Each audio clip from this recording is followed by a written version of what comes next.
Standing at my brother's wedding reception, I heard Dad's voice carrying across the garden as he chatted with his golf buddies. Casey. She works security at some office building downtown. Nothing special. The dismissive tone cut deep, but I kept my professional smile adjusting the small earpiece hidden beneath my hair. In 12 hours, his words would haunt him, because tomorrow morning every news channel in America would broadcast my face as the federal agent who just prevented the largest domestic terror attack in U.S. history. The string quartet played softly as twilight settled over the Riverside Country Club, and I watched my brother Marcus spin his new bride Jennifer across the dance floor. Their happiness radiated through the garden reception, drawing warm smiles from 200 guests. I stood near the dessert table, my bridesmaid dress feeling like a costume that didn't quite fit who I really was. There she is, Richard's daughter. I heard Mr. Blackwood say to my father. They stood 15 feet away, holding Scotch glasses, completely unaware I could hear every word. Didn't she follow in your footsteps? Join the force. My father's laugh carried that particular note of disappointment I'd grown accustomed to over the years. No, that's Marcus, my son, the groom. He's an investment banker at Goldman Sachs, very successful. Casey, well, he gestured vaguely in my direction.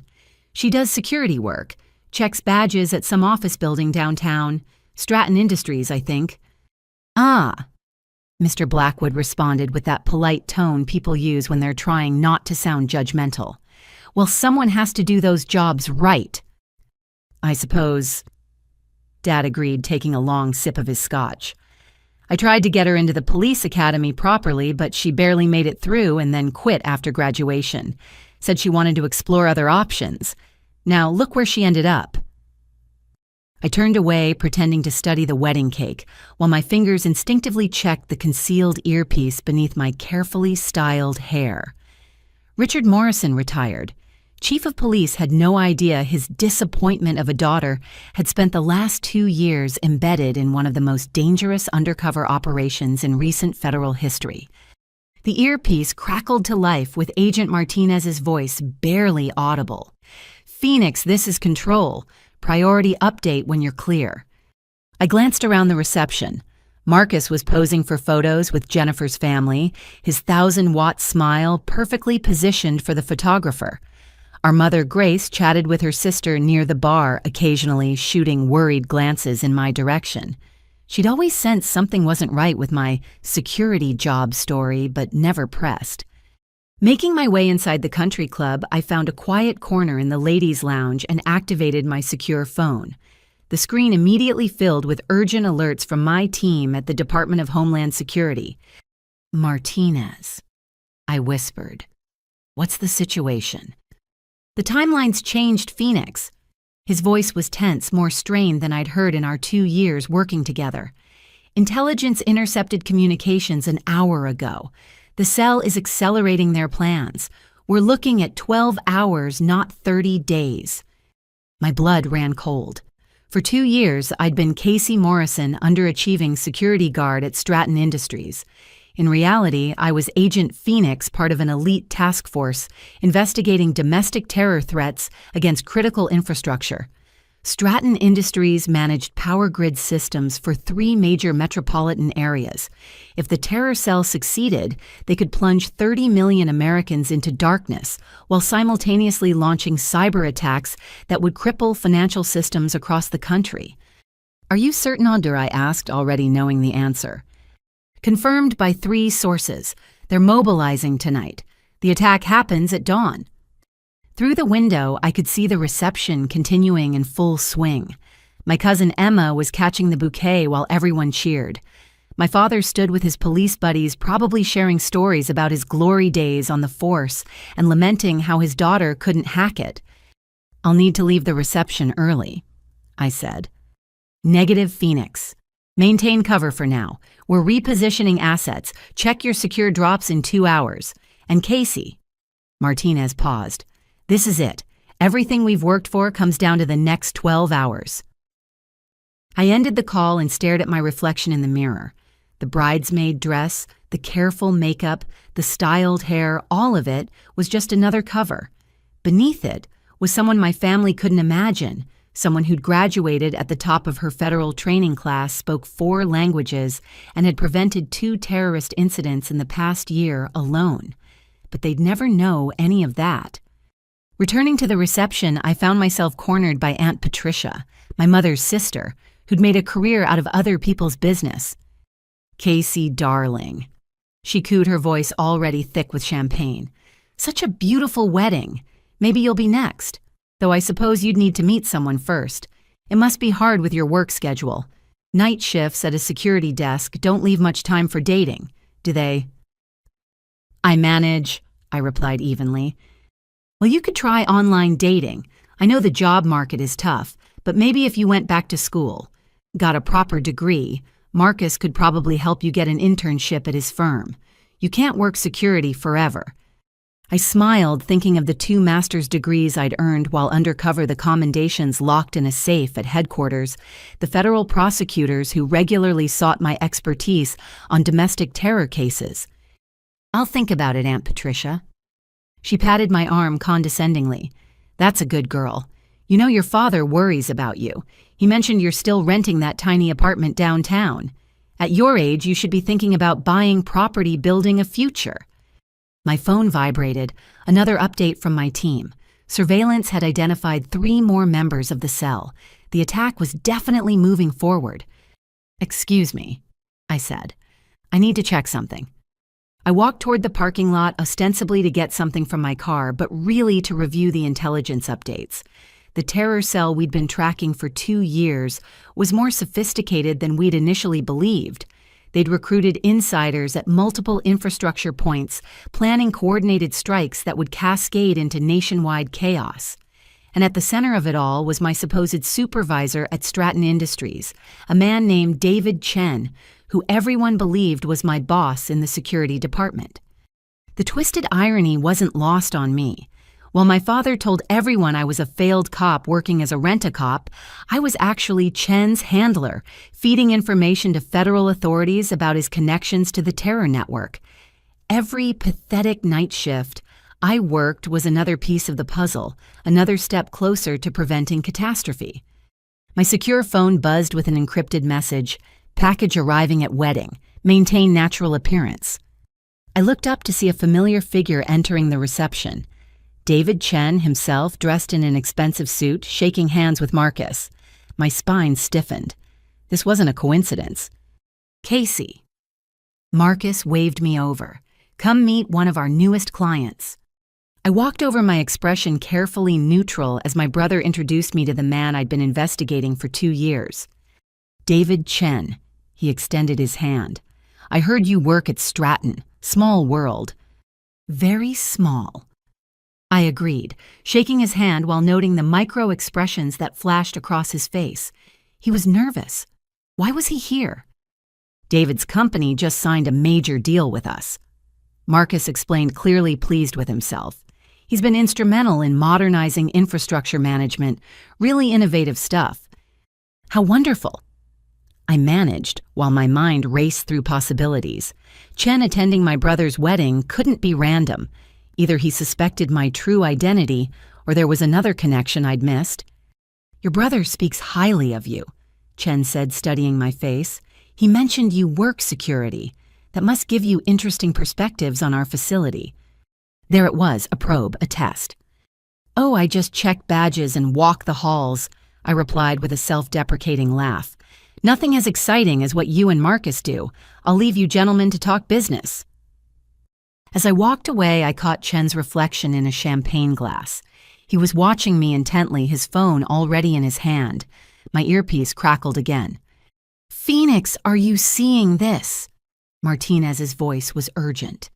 "Chen just sent an encrypted message. Our cyber team is working on it." I made my way back to the main reception area, my mind cataloging every detail, every possible scenario.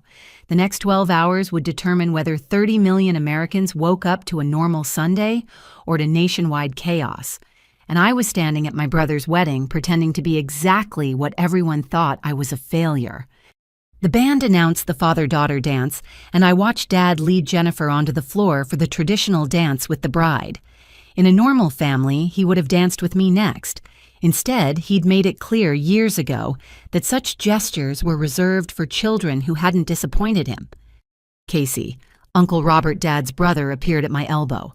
"Would you honor me with a dance? Can't have you standing alone?" I accepted, grateful for his kindness, even as my phone continued buzzing with updates. As we moved onto the dance floor, I noticed Chen in deep conversation with another wedding guest. Recognition hit me like a physical blow. The other man was Thomas Brightwater, Uncle Tommy, to me, Dad's former partner on the force, and a man I'd discovered just yesterday had connections to one of the shell companies funding the terror cell. The pieces were falling into place in ways I hadn't anticipated. My brother's wedding wasn't just a family celebration. It was a convergence point for a conspiracy that reached deeper than anyone imagined. "You look beautiful tonight," Uncle Robert said kindly. "Don't let anyone tell you different." "Thank you," I murmured, but my attention was on Chen and Tommy, watching their body language, the way they kept glancing around nervously. As the dance ended, my secure phone vibrated with an emergency pattern. I excused myself again, this time heading for the service corridor where I could check messages without interruption. The decrypted message from Chen made my blood freeze. "The bird is in the cage. Proceed to phase 2. I was the bird, they knew. No, I realized, checking the timestamp. The message was sent before he saw me. There was another meaning, another target. My fingers flew across the phone, sending coded warnings to my team, while maintaining the appearance of checking social media. "There you are." My mother appeared in the corridor. "Honey, are you feeling all right? You keep disappearing." "Just needed some air," I said, slipping my phone away. "It's a beautiful wedding, Mom." She studied my face with that maternal intuition that had always unnerved me. "Casey, I know things haven't been easy. Your father, he doesn't mean to be so hard on you. He just had different hopes." "I know," I said softly, "but I'm exactly where I need to be." She hugged me then, and for a moment I let myself feel the warmth of maternal love, knowing that in hours everything would change. When the truth came out, would she understand why I'd lied for 2 years? Would any of them? "Promise me something," she whispered. "Whatever you're really doing, be careful." I pulled back, startled. She smiled sadly. "I'm your mother. I know when my daughter is more than she seems. I may not understand it, but I trust you." Before I could respond, the corridor door burst open. Aunt Patricia stumbled through, clearly well into her cups. "There you are, Casey. You're missing the bouquet toss. Though I suppose at your age, you're probably not interested in catching it. Have you thought more about what I said? Marcus knows people in HR at Goldman. Even a receptionist job would be better than security work." "I'll keep that in mind," I said, guiding her back toward the reception while my mother followed, shooting me one last meaningful look. The reception was reaching its peak. The cake had been cut, toasts had been made, and guests were dancing with abandon. I stood at my assigned table, watching my father hold court with his police buddies, their voices carrying over the music. "You know what the problem is today?" Dad was saying. "No one wants to do real police work anymore. They want the glory without the grind. Take my daughter, perfect example. Had all the advantages, good genes, proper training, and what does she do? Quits after 1 day on the job to play rent-a-cop." His audience nodded sympathetically while my hands clenched beneath the table. 1 day on the job. He still believed that lie I'd told to explain my sudden career change when the federal recruitment came through. My phone vibrated. Martinez again, cyber team cracked it. "Bird in the cage" refers to their inside source at Homeland. "We have a mole Phoenix. Trust no one except primary team. Maintain cover. Extract at 2300 hours for briefing." A mole. Someone in my own agency was feeding information to the terror cell. The stakes had just escalated beyond anything we'd prepared for. Chen appeared at my table, champagne glass in hand. "Miss Morrison enjoying the wedding?" "It's lovely," I replied carefully. "You know, I've been thinking, a smart woman like you stuck in security work. It must be frustrating, especially with your background. Your father mentioned you graduated from the police academy." "Briefly, I said, maintaining my cover story. Still, that training could be valuable. My organization occasionally needs people with, shall we say, flexible ethics, people who understand that sometimes rules need to be bent for the greater good. The pay would be significantly better than what Stratton offers. There it was, a recruitment pitch. They didn't suspect me, they wanted to turn me. I don't know what you mean, I said, playing dumb. He smiled, reaching into his pocket to produce a business card. As he handed it to me, his sleeve pulled back, revealing a tattoo I recognized from intelligence briefings. The mark of the Sovereign Brotherhood, the domestic terror organization we'd been tracking. Think about it, he said. Your current position gives you access to certain areas. That access, combined with your training and obvious intelligence, could be very valuable to the right people. We could make it worth your while. Financial security, respect all the things that have eluded you. He walked away before I could respond, leaving me holding his card while my mind raced. This was an unexpected opportunity. If they wanted to recruit me, I could gather intelligence from inside their organization.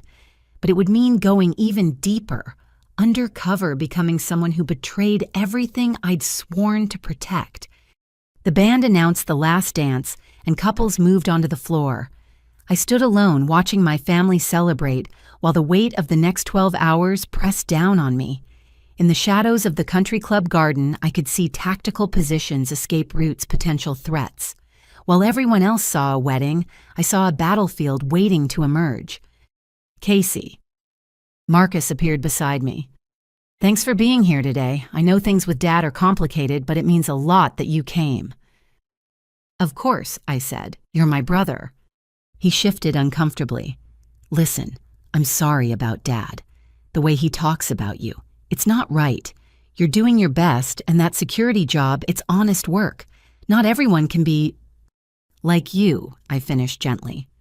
I was going to say lucky, he admitted. Success isn't just about talent. It's about opportunities, connections. If you ever need help, a reference or anything... Thanks, Marcus, but I'm good where I am. He looked skeptical, but didn't press. As he returned to his bride, I made my decision. In 3 hours, I'd slip away from this reception and step back into my real life. The terror cell thought they had 12 hours. They were wrong. We had less than 10. Uncle Robert had kindly offered to dance with me during the traditional father-daughter dance, since Dad was occupied with the bride. As we moved slowly to The Way You Look Tonight, I found myself transported back 8 years to another dance floor, another moment when everything changed. You're somewhere else, Uncle Robert observed gently, his police instincts still sharp despite retirement. Just remembering... I admitted letting him guide me through the steps while other fathers danced with their daughters around us. The memory was crystalline in its clarity. My police academy graduation day, the proudest moment of my life, until it became the catalyst for everything that followed. I'd worked twice as hard as anyone else in my class, determined to prove I belonged there. 24 weeks of grueling training, and I'd finished third in a class of 48. Your dad was tough on you that day, Uncle Robert said, somehow reading my thoughts. I told him he was wrong. I managed to smile, water under the bridge. But it wasn't not really. I could still hear Dad's voice at the reception afterward, loud enough for half the restaurant to hear, "Third place." I suppose that's something. Though between you and me, the physical standards for women are lower. She barely passed the firearms qualification. Probably wash out in 6 months when she realizes real police work isn't like the movies. My classmates had heard every word. My training officer, Lieutenant Sarah Walker, had witnessed my humiliation. The other graduates, with their proud families, had all seen Chief Morrison's daughter being dismissed as a diversity hire who'd squeaked by on lowered standards. The truth I'd scored highest in criminal law, second in defensive tactics, and my barely passing firearms qualification was actually in the top 10%. But Dad had seen what he wanted to see, a daughter who didn't measure up to his legacy. He was drunk, Uncle Robert said quietly, and wrong. Sarah Walker told me later, you were one of the best recruits she'd trained. The song ended, and I squeezed his hand gratefully before stepping away. The reception swirled on around me, but my mind remained fixed on that night 8 years ago. After Dad's performance at the restaurant, I'd gone home to my tiny apartment and cried until I had no tears left. Then at 2 in the morning, my phone had rung. Agent Morrison. The voice had been crisp professional. "This is Director Patricia Thornton, Federal Bureau of Investigation. I understand you had an interesting graduation today." "I think you have the wrong number," I'd said. "I'm Officer Morrison, not an agent." "Not yet," she'd replied. "But I've been following your career with interest. Your academy instructors speak highly of you. More importantly, your psychological profiles indicate unique qualifications for specialized work. I'd like to meet with you tomorrow, unofficially." That meeting in a nondescript coffee shop had changed everything. Director Thornton hadn't minced words. "We need someone with your specific background for a deep cover operation. Someone who can disappear into a role completely, who understands law enforcement but isn't tied to any specific department. Someone with a reason to distance themselves from their previous life." "You mean someone whose father just humiliated them in front of their entire graduating class?" I'd asked bitterly. "I mean someone with the strength to turn pain into purpose," she'd corrected. "This assignment would require absolute secrecy. 2 years minimum undercover. No contact with family beyond surface level. Your cover story would be that you quit the force after 1 day couldn't handle the pressure. Can you live with that?" Looking at my father now holding court with his cronies, I remembered my answer. When do I start? The next 6 months had been intensive training unlike anything the police academy had offered. Languages, advanced combat techniques, cybersecurity, psychological operations. I'd excelled at everything driven by a need to prove my worth to someone, even if that someone could never know. Casey. My cousin Emma appeared slightly unsteady in her heels. "Girl, you need to catch up. How many drinks have you had?" "Just one," I lied, holding up my untouched champagne flute. "Well, that explains why you look so serious. Come on, let's get you a real drink. Maybe you'll finally loosen up and tell us about your love life. There must be someone right. A security guard at your building? Maybe a nice janitor." The condescension dripped from every word, but I'd grown immune to it. While Emma and the rest of my family saw failure, my federal team saw one of their most valuable assets. In 2 years, undercover, I'd identified 17 members of a domestic terror cell, traced their funding sources to unexpected places, and prevented 2 smaller attacks without blowing my cover. My phone buzzed. Another update from Martinez. Tommy Brightwater just transferred $50,000 to a Cayman account linked to the Brotherhood. He's definitely involved. I glanced at Uncle Tommy Dad's former partner, now chatting with the mother of the bride. He'd bounced me on his knee as a child, taught me to ride a bike, been at every birthday until I'd failed out of law enforcement. The betrayal cut deep, but not as deep as what I'd discovered about him. "I need some air," I told Emma, extracting myself from her grip. Outside on the terrace, I found a quiet corner and activated my encrypted phone. The intelligence was damning. Tommy Brightwater had been using his police connections to provide the terror cell with information about security protocols, shift changes, and vulnerability assessments.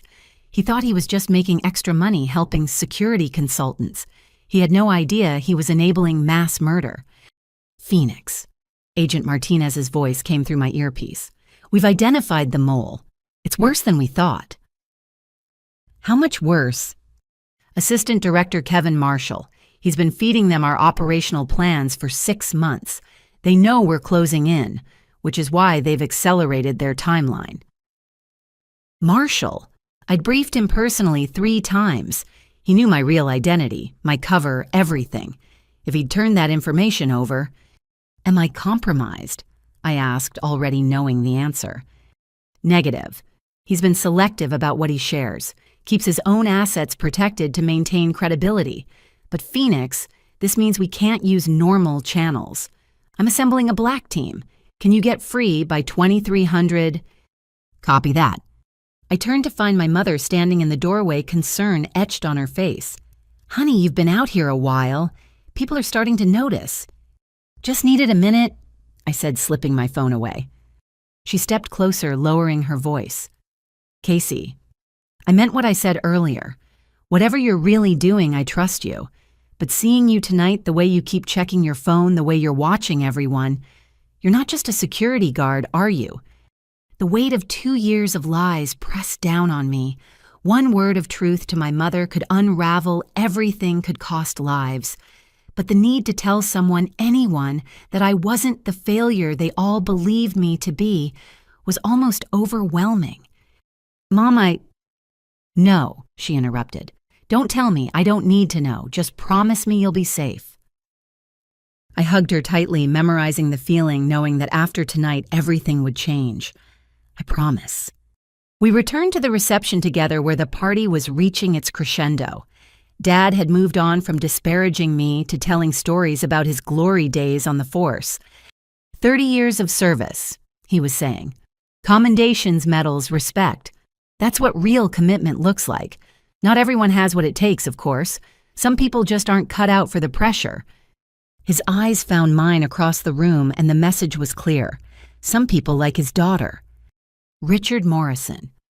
A new voice cut through the conversation. David Chen had approached Dad's group, his smile calculated.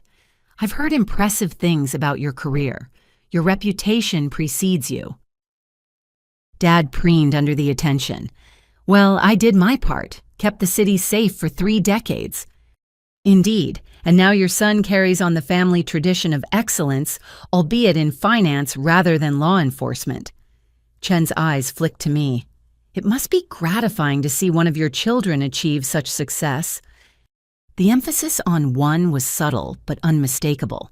Dad's jaw tightened slightly. Marcus has always been driven, Dad agreed. Takes after his old man. And your daughter, Chen, pressed his interest, seemingly casual but his intent razor sharp. I understand she also attempted to follow in your footsteps. Attempted is the right word, Dad said dismissively.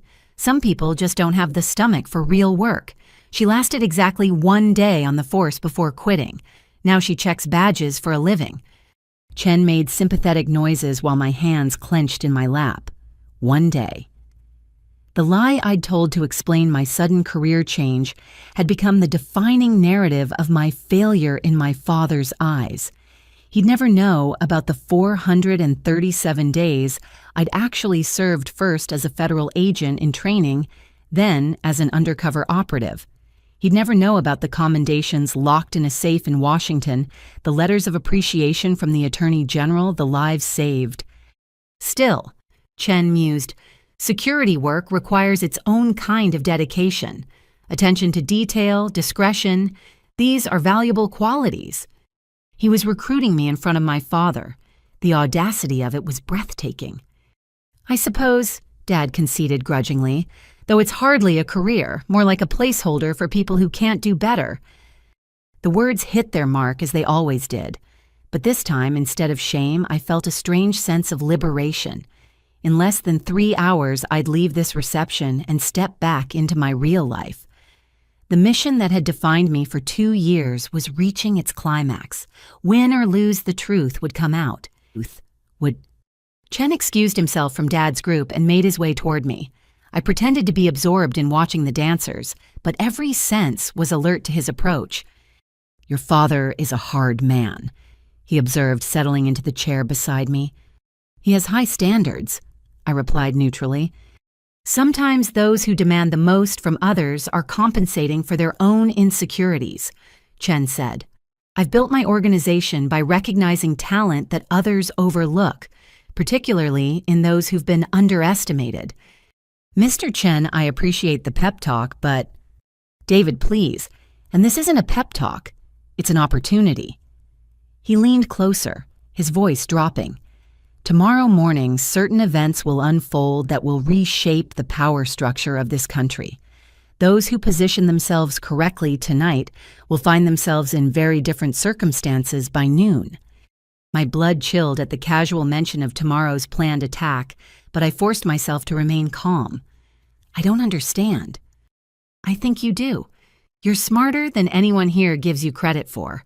Working security at Stratton has given you unique insights into infrastructure vulnerabilities, insights that could be very valuable to the right people.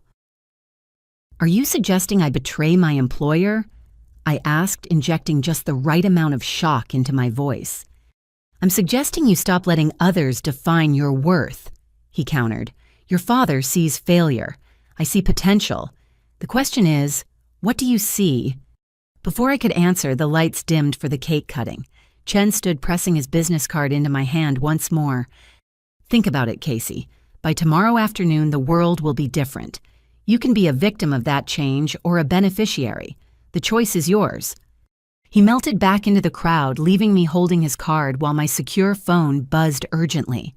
Martinez had sent a coded message, asset confirmed at location, green light for extraction in 90 minutes. 90 minutes. I watched my family gather around Marcus and Jennifer as they cut their wedding cake cameras, flashing, everyone smiling.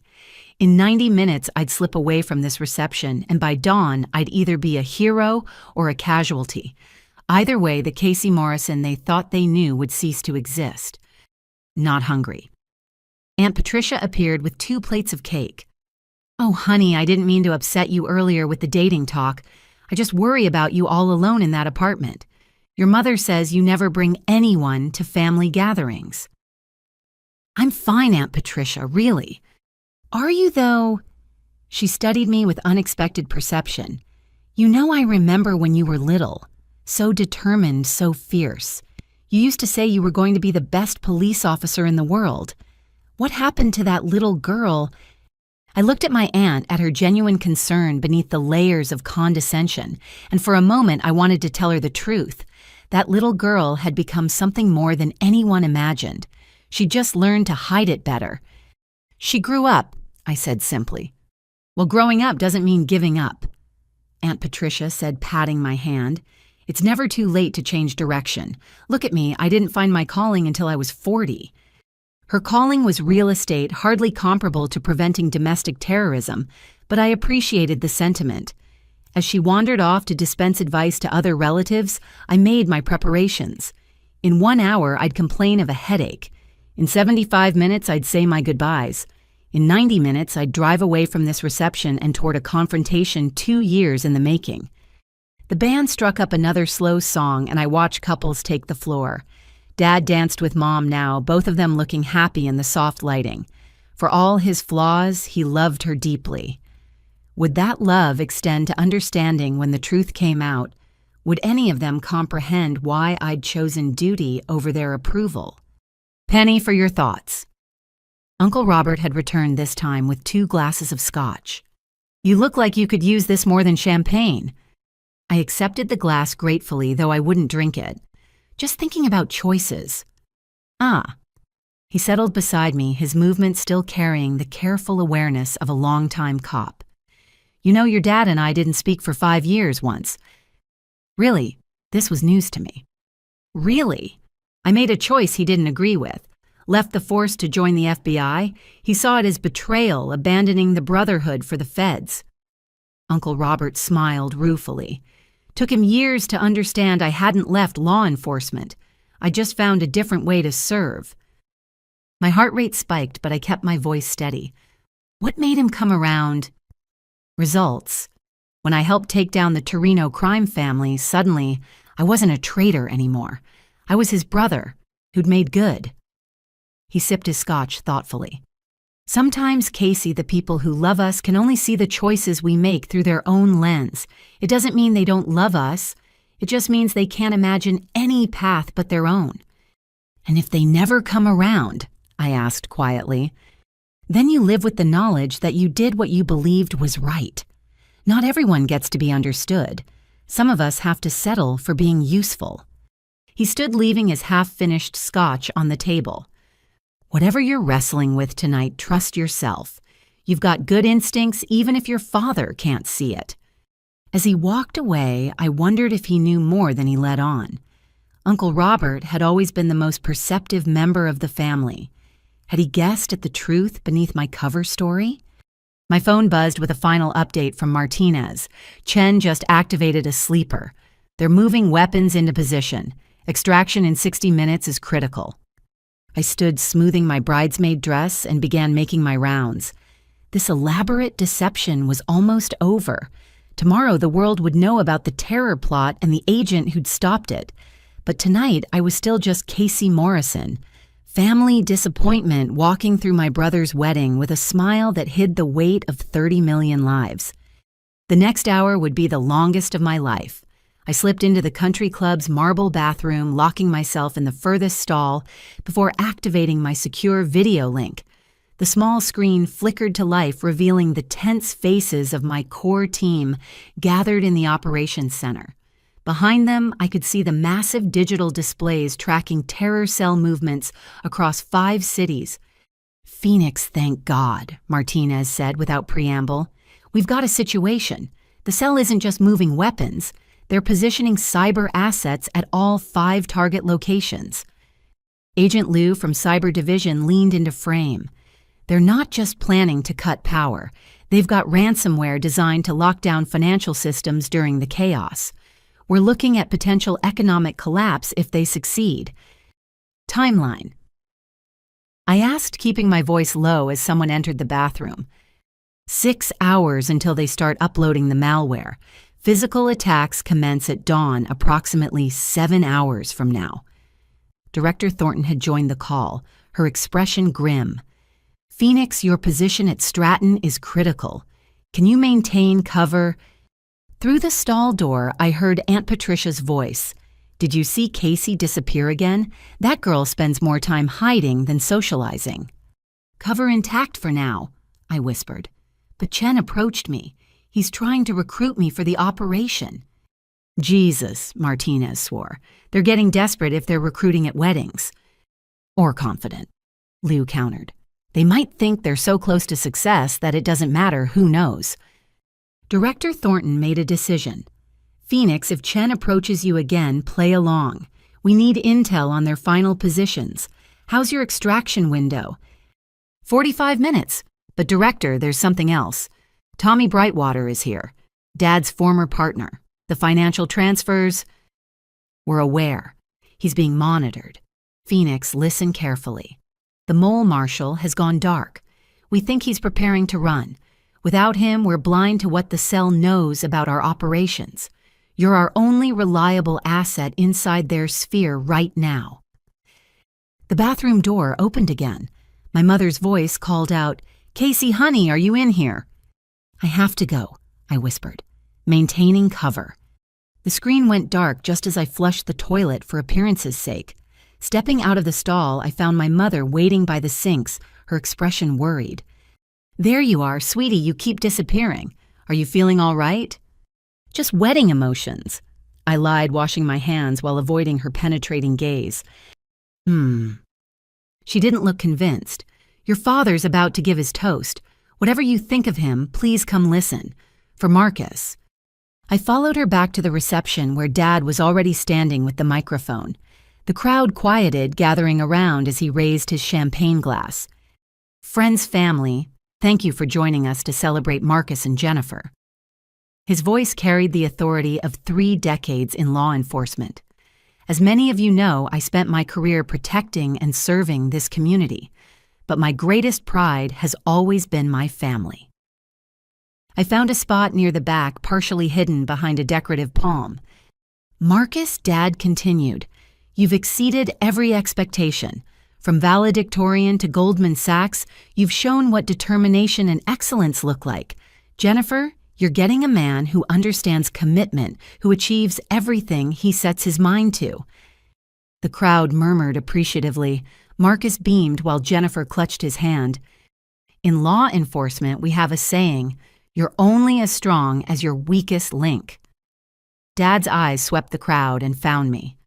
"But in families, we support each other regardless. We celebrate the successes and accept the rest." The pause before "accept" felt like a knife between my ribs. Several guests followed his gaze to me, their expressions sympathetic. Poor Casey, the family disappointment being graciously included, despite her failures. "So here's to Marcus and Jennifer." Dad raised his glass higher. May you build a life filled with achievement, prosperity, and children who make you proud every single day. The emphasis on every was subtle, but unmistakable. Glasses clinked around me while I stood frozen, my untouched champagne warm in my hand. "That was lovely, Richard," someone said, and the conversation resumed around me. I was about to escape to the terrace when Chen appeared at my elbow. "Interesting toast. Your father has a way with words." He was a police chief. Public speaking comes with the territory. "Indeed. Walk with me, Casey. I have a proposition that might interest you." I glanced around. The reception was in full swing, no one paying attention to us. My extraction window was down to 35 minutes, but this was an intelligence opportunity I couldn't pass up. We strolled toward the garden where string lights created pools of soft illumination between darker shadows. Chen waited until we were well away from other guests before speaking. In 6 hours, the world changes. Power grids fail, financial systems freeze, and in the chaos that follows, a new order emerges. He spoke casually as if discussing the weather. Those who facilitate this transition will be rewarded beyond their wildest dreams. "You're talking about terrorism," I said, allowing shock to color my voice. "I'm talking about revolution," he corrected. "The current system has failed people like you, Casey. You followed the rules, tried to serve, and what did it get you? Mockery from your own father, a dead-end job, a studio apartment you can barely afford." Each fact was accurate, pulled from the careful cover identity we'd constructed. But hearing them weaponized made me understand how the Brotherhood recruited. They found the wounded and promised them power. "What exactly are you asking me to do?" "Tomorrow morning at 5:30, you'll receive a call about an emergency at Stratton. You'll respond as any dedicated security guard would. Once inside, you'll disable certain surveillance systems and ensure specific doors remain unlocked. Nothing more. And in exchange, $10 million in an offshore account, a new identity if you want it, or keep your current life but with the resources to throw your father's condescension back in his face. Imagine his expression when his failure daughter buys a house bigger than his." The number was staggering. 10 million just to look the other way. How much were they spending on this operation? "I could go to prison," I said, playing the role of tempted but fearful. "Only if we fail, and we won't." Chen's confidence was absolute. "We have people everywhere. FBI, Homeland Security, local police, even some you'd never suspect." His eyes flicked meaningfully toward the reception.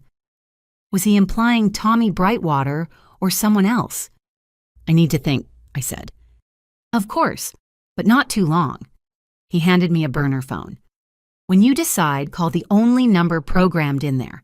Say, 'I'm ready for my shift,' and someone will provide final instructions." He started to leave, then turned back. "Oh, and Casey, your supervisor David Chen will be on site tomorrow morning. It would be tragic if something happened to him during the confusion. Workplace accidents happen, especially when infrastructure fails." The threat was clear. Chen the terrorist was planning to eliminate Chen, my supposed boss, who was actually another undercover agent we'd inserted 6 months ago. They planned to frame him as the sole perpetrator, while the real organizers vanished. "I understand," I said quietly. "I thought you might." He smiled. "You're smarter than anyone gives you credit for. Until tomorrow, Miss Morrison."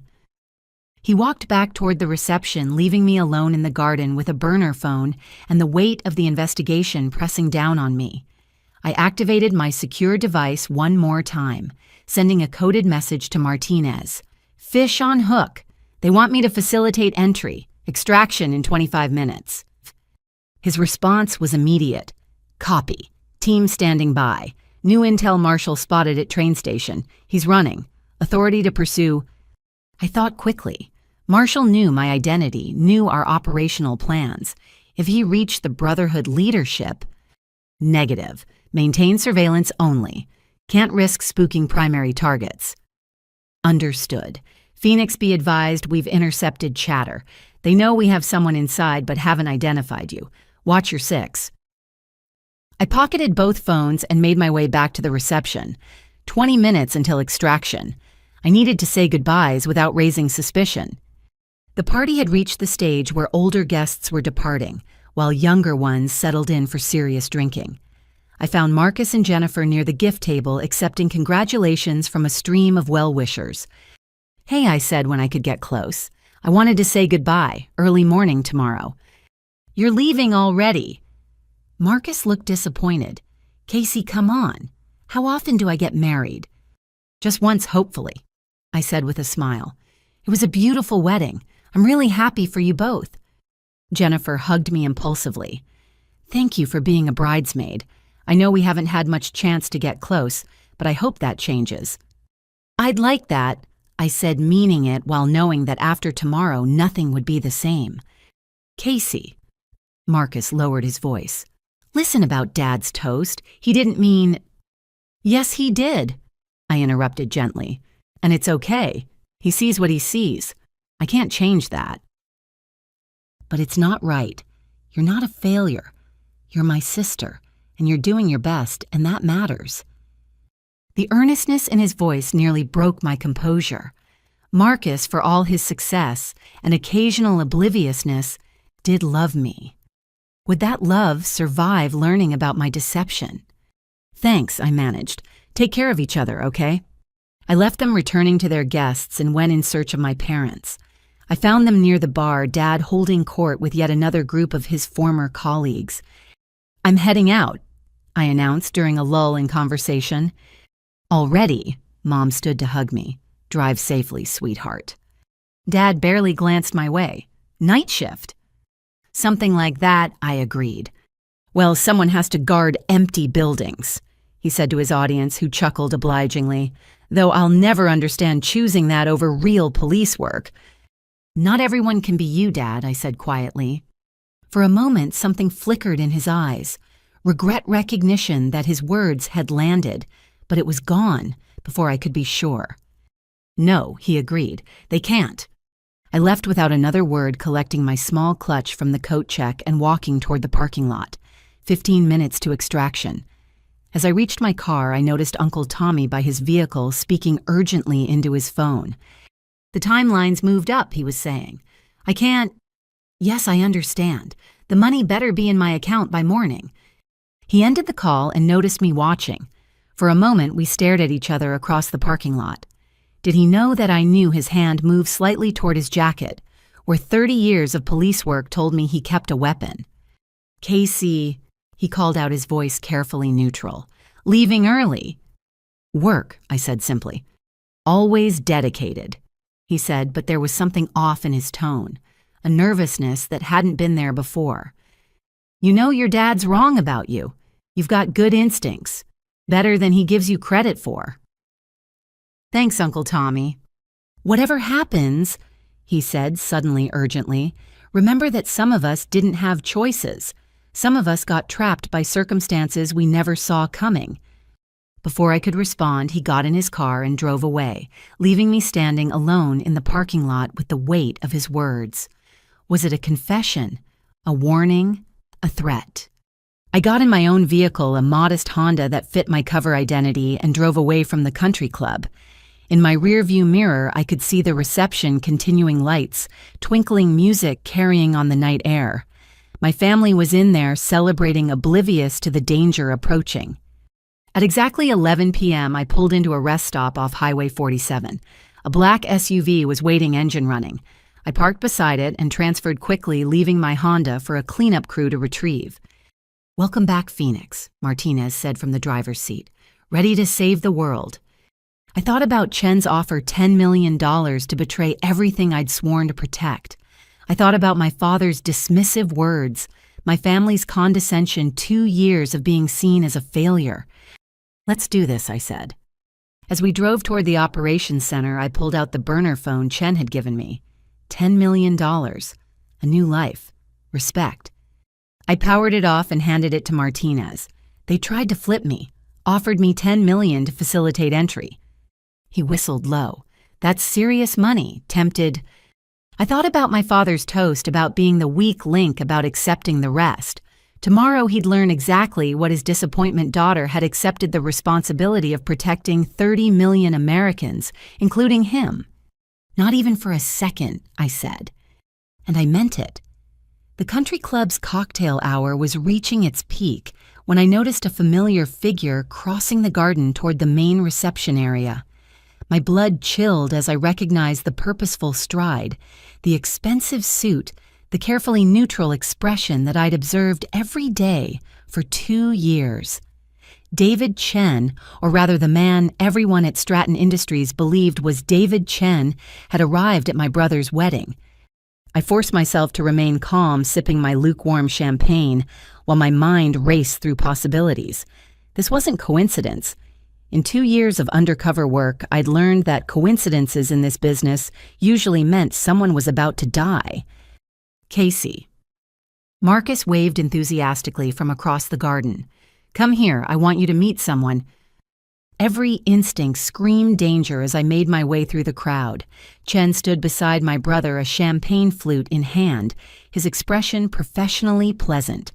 But I caught the micro tells, the slight tension in his jaw, the way his eyes tracked exits and assessed threats. He was as nervous as I was. Casey, this is David Chen from Stratton Industries, Marcus announced proudly. David's company just signed a major infrastructure management deal with our firm. David, this is my sister Casey. I believe you two might have crossed paths. Miss Morrison. Chen extended his hand smoothly. What a pleasant surprise. I had no idea you were Marcus's sister. I shook his hand, noting the dampness of his palm. Mr. Chen. Yes, quite a coincidence. You two know each other. Marcus looked delighted. What are the odds? Astronomical. Chen agreed, his smile not reaching his eyes. Your sister works security at our main facility. Very dedicated employee. Never misses a shift. The emphasis on those last words was subtle but clear. He was reminding me of my cover, warning me to maintain it. But why? Casey's always been reliable, Marcus said, missing the undercurrents entirely. Even if Dad doesn't... Well, anyway, David, you were telling me about the expansion plans. As the two men talked business, I studied Chen carefully. The man I'd reported to for 2 years was actually Agent Michael Park, deep cover like me, but from a different agency. His assignment was to infiltrate the Brotherhood's financial network while I focused on operational intelligence. We'd maintained strict separation, never acknowledging our true roles, even in private. So why was he here at my family's event, clearly terrified?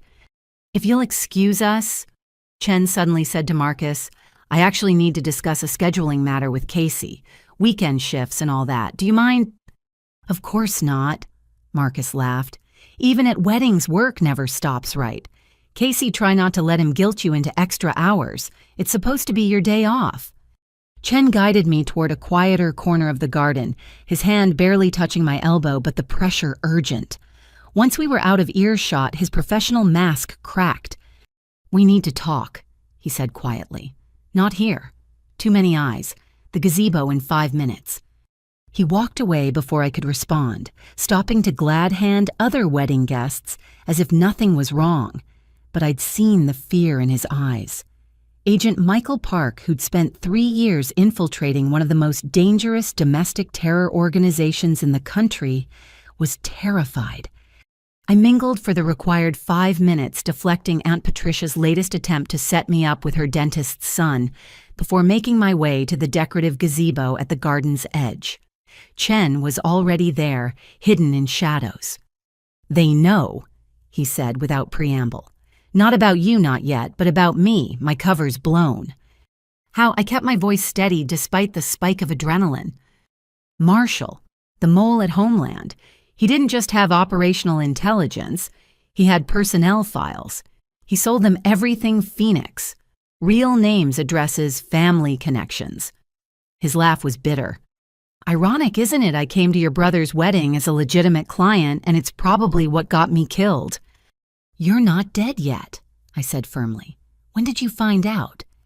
2 hours ago. Intercepted a communication meant for my handler, except my handler's been dead for 3 days. They're cleaning house, eliminating everyone who might compromise tomorrow's operation. He met my eyes. They plan to frame me as the mastermind. Dead men make convenient scapegoats. We can extract you, my team. No. He shook his head. If I run now, they'll know their communication was intercepted. They'll abort the operation, go underground, and we'll lose them. 30 million people, Phoenix. I can't have that on my conscience. So what's your plan? I stay visible, play the role, make them think I'm still oblivious. But I needed someone to know in case. He pulled a micro SD card from his pocket. Everything I've gathered. Financial records, communication logs, the works. Get this to your handler. I palmed the card smoothly. Michael. Park. My real name's Michael Park. He smiled sadly. Figured if I'm going to die tonight, someone should know who I really was. You're not going to die, I insisted. We'll figure something out. Maybe. But if I don't make it, tell my daughter. Tell her I was trying to be one of the good guys. Before I could respond, voices approached the gazebo. Chen straightened his professional mask, sliding back into place as Tommy Brightwater appeared with two other wedding guests I didn't recognize. David, Tommy boomed with false joviality. There you are. Gentlemen, let me introduce David Chen, the man who's going to help us modernize the city's infrastructure. The two men with Tommy had the look of money and menace. Expensive suits couldn't hide the prison tattoos peeking out from one's collar, or the way they both assessed Chen like butchers eyeing meat. Gentlemen, Chen nodded politely, and Miss Morrison. We were just discussing weekend scheduling, duty calls even at celebrations. Ah, yes, Casey. Tommy's smile was sharp. Richard's daughter. Still working security, I hear. Your father mentioned you're finding the work. Suitable to your abilities. The insult was clear, but I had bigger concerns. Tommy's companions were brotherhood. I recognized one from surveillance photos, Anton Volkov, an enforcer with a body count that would make serial killers envious. It pays the bills, I said mildly. Indeed. Well, David, shall we continue our discussion? These gentlemen are very interested in your security protocols at Stratton. Chen hesitated for a fraction of a second before nodding. Of course.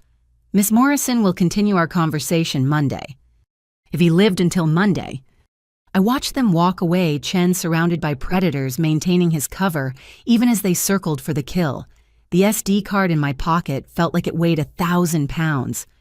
Making my way back to the reception, I nearly collided with my father, who was returning from the bar with a fresh scotch. Watch where you're going, he snapped, then recognized me. Oh, Casey, shouldn't you be heading to work soon? Wouldn't want you to be late for your important security duties. The sarcasm dripped from every word, but for once I didn't care about his dismissal. I was calculating distances, sight lines, how quickly I could get Chen to safety if things went sideways. Dad, I said suddenly, you worked with Tommy Brightwater for 15 years. Did you ever suspect he might be dirty? His face darkened. What kind of question is that? Tommy's a decorated officer, served with distinction. That's not what I asked. How dare you? His voice rose. Tommy's worth 10 of you. He actually made something of himself instead of washing out after one day like a coward. You're right, I said quietly. I'm sure you knew your partner perfectly. I walked away before he could respond, but I heard him muttering to a passing guest about ungrateful children who didn't appreciate real heroes. Near the dance floor, I spotted Chen again. He'd managed to separate from Tommy's group and was talking with Jennifer's parents, playing the role of successful businessman perfectly. But I saw the tremor in his hand the way he kept checking exits. My phone buzzed. Martinez. Extraction in 40 minutes, status. I typed back, complicated, package acquired, secondary asset compromised. Clarify secondary asset. Chen, cover blown, still in play. Recommendation. I looked across the reception at Agent Michael Park maintaining his cover, even under a death sentence, protecting an operation that would save millions.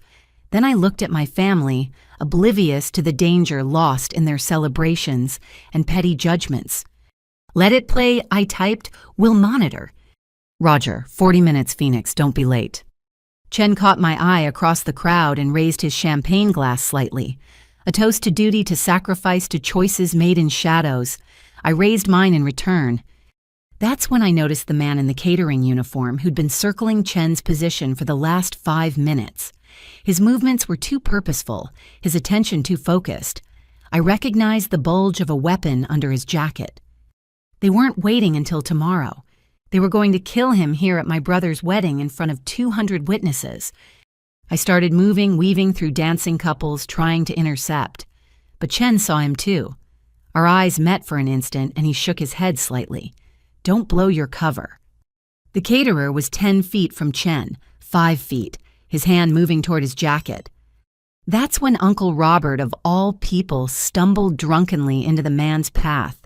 Sorry, he slurred, sloshing champagne on the caterer's uniform. These damn dress shoes. No traction. The caterer cursed, trying to sidestep, but Robert stumbled again, this time knocking a full tray of glasses onto the man. In the chaos of shattering glass and shouting, Chen melted into the crowd, disappearing toward the service exit. Robert straightened, suddenly seeming much more sober. His eyes found mine across the chaos. A slight nod, then he was back to playing the drunken uncle, apologizing profusely to the furious caterer. My phone buzzed. Unknown number, package delivered to dead drop. Tell my daughter I loved her. MP. Michael Park had made his choice. He'd completed his mission and vanished, leaving the Brotherhood to wonder if their assassination attempt had succeeded in the chaos. By the time they realized he'd escaped, the SD card would be in federal hands and their financial network would be crumbling. I deleted the message and checked the time. 35 minutes to extraction. The caterer had given up his pursuit, melting back into the service staff. Tommy Brightwater stood near the bar, his phone pressed to his ear, his expression furious. The Brotherhood's plan was unraveling and they didn't even know the worst of it yet. Casey. My mother appeared at my elbow. There you are. What on earth just happened? Uncle Robert had too much to drink, I said. Knocked over a whole tray. You know how he gets at weddings. She frowned. That's not like him. He's been sober for 3 years. Maybe it's the emotion of the day, I suggested. Marcus getting married and all. Maybe. But she didn't look convinced. My mother had always been the sharpest one in the family. Casey, is everything all right? You've seemed on edge all evening. Just work stuff, I deflected. Big inspection coming up, you know how it is? I don't actually. She studied my face. You never talk about your work. 2 years at that place and I couldn't tell you a single thing about what you actually do all day.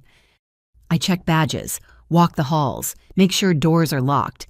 It's not exactly thrilling dinner conversation. No, she agreed, but it matters to you, I can see that. Whatever you're really doing there, it matters. The perception in her voice nearly undid me. After tomorrow, she'd know the truth. They all would. But would understanding come with it? Thanks, Mom, I managed.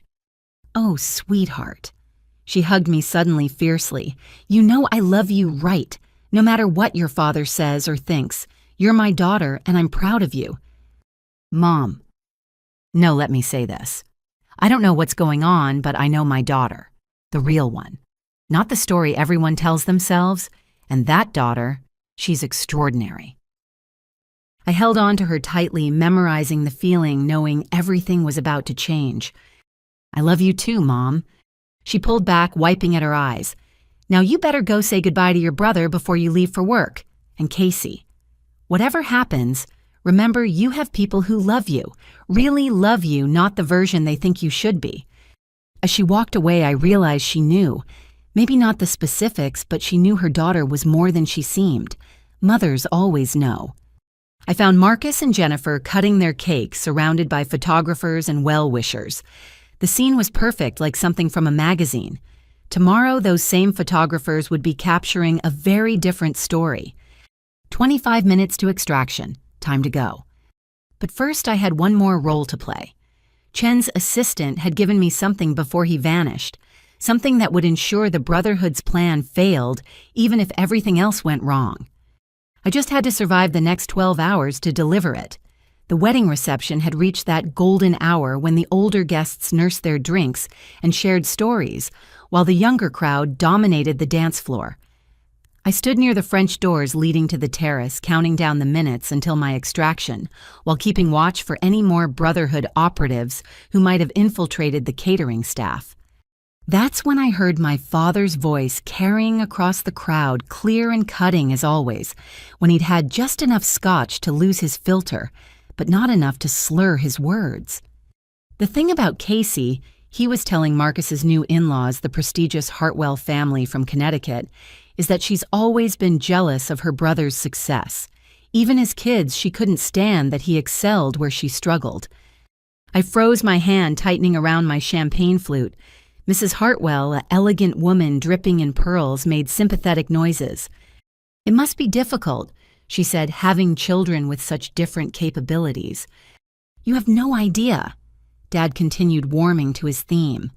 Marcus was reading at 3, Casey barely managed by 6. He made honor roll every semester, she squeaked by with C's. He got into Harvard, she barely made it into state school before dropping out. Each lie hit like a physical blow. I'd graduated magna cum laude, but that was from the Federal Academy program my family never knew about. My dropping out had been accepting a classified position that required me to disappear from civilian life. "Some people just peak early," Mr. Hartwell added pompously. "I'm sure she's doing her best with what she has." "Security guard work," Dad scoffed. "That's her peak. Checking badges, watching monitors. She played cops and robbers too seriously as a kid, thought she'd follow in my footsteps. One day on the force and she quit. Couldn't handle the pressure." Marcus stood nearby with Jennifer, and I waited for him to say something, anything, to defend me. Instead, he laughed awkwardly and added his own contribution to my humiliation. "Casey used to set up these elaborate spy games when we were kids," he told his in-laws. "Secret codes, hidden messages, surveillance on the neighbors. Mom was always getting calls about Casey sneaking around people's yards with her toy binoculars." "I remember that phase," Dad chimed in. "We thought she'd grow out of it, develop adult interests. Instead, she just found a job where she could play pretend cop without any real responsibility."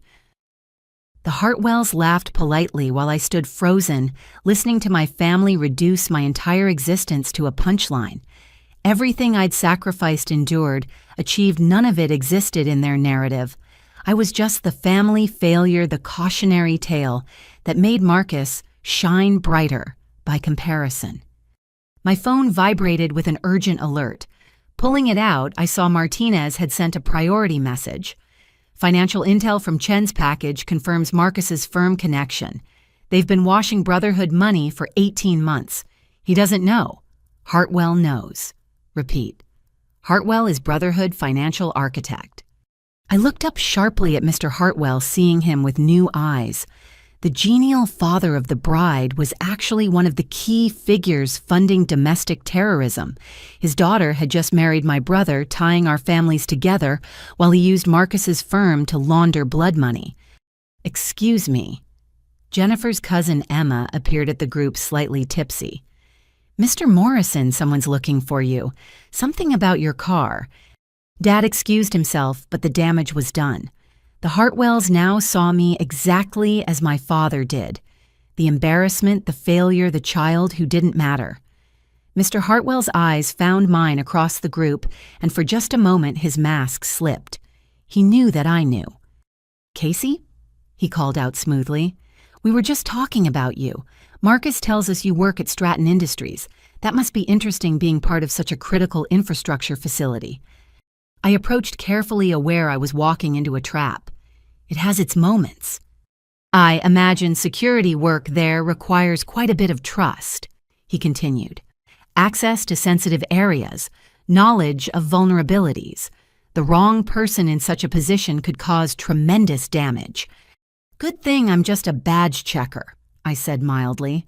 "No access to anything important." "No, of course not." He smiled, but his eyes were cold. "Still, even badge checkers see things, patterns, people coming and going at odd hours. Someone observant might notice irregularities." He was probing, trying to determine if I was just what I seemed or something more. Behind him, I could see two more men I recognized from surveillance photos. Brotherhood soldiers dressed as wedding guests slowly surrounding our conversation. "I mostly notice if people forget their badges," I said. "Pretty boring stuff." "Boring can be profitable," Hartwell said, "for the right person willing to share what they observe. Your brother mentioned your student loans, the studio apartment. Must be frustrating watching everyone else succeed while you struggle." "Dad, what are you doing?" Jennifer appeared, linking her arm through his.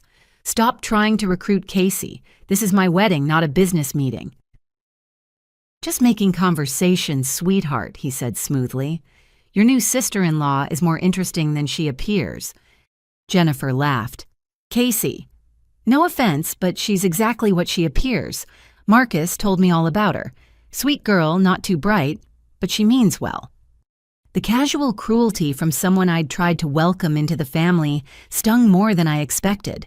Marcus had painted me as simple-minded to his new wife, ensuring she'd never see me as anything more than the family charity case. "If you'll excuse me," I said, "I should find my parents." "Of course," Hartwell said. "But Casey, if you ever want to discuss your future, I'm always interested in helping family, even extended family who've lost their way." I walked away feeling his eyes on my back, knowing he'd just threatened me in front of witnesses who'd never recognize it as such. My phone showed 15 minutes until extraction. I needed to start making my exits. I found my mother near the dessert table chatting with her book club friends. She excused herself when she saw my expression. "What's wrong?" she asked immediately. "Nothing. I just need to head out soon. Work called." "Oh, honey, can't they manage one night without you?"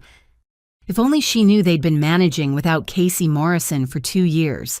The woman checking badges was a ghost, a carefully crafted fiction. "Big inspection tomorrow."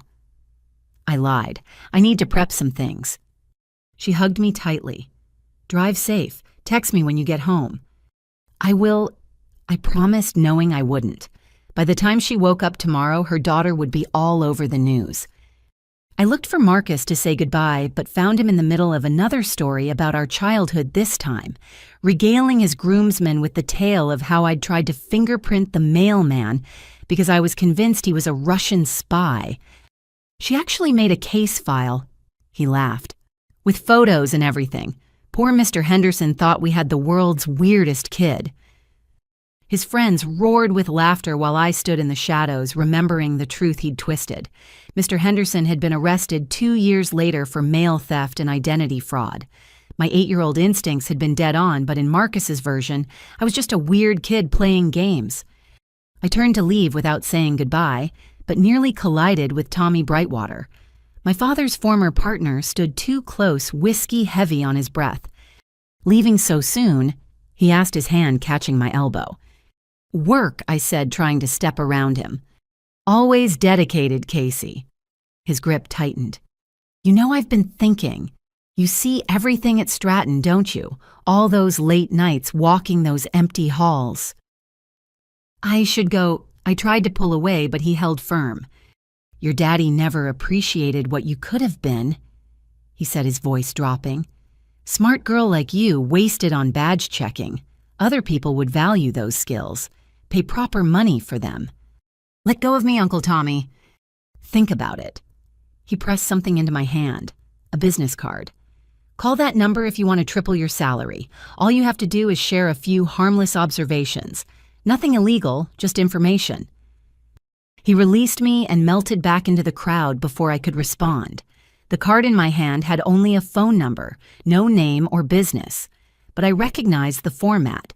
It was a Brotherhood contact protocol, the same one Chen had given me earlier, but with a different number. They were tag-teaming me, approaching from multiple angles, each testing, to see if I could be turned. The financial pressure from Hartwell, the emotional manipulation from Tommy, the direct approach from Chen. They were desperate to get someone inside Stratton before tomorrow's attack. What they didn't know was that they already had someone inside. They had me. And in 10 minutes, I'd be leaving this wedding with enough intelligence to destroy their entire operation. I made my way toward the parking lot, noting the positions of Brotherhood operatives scattered throughout the reception.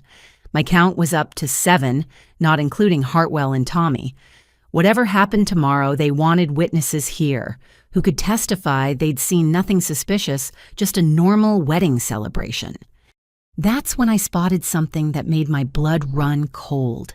Emma, my cousin, who'd been drunkenly catching the bouquet earlier, was now stone sober and speaking rapidly into an earpiece near the service entrance. Her earlier intoxication had been an act. I thought back through the evening.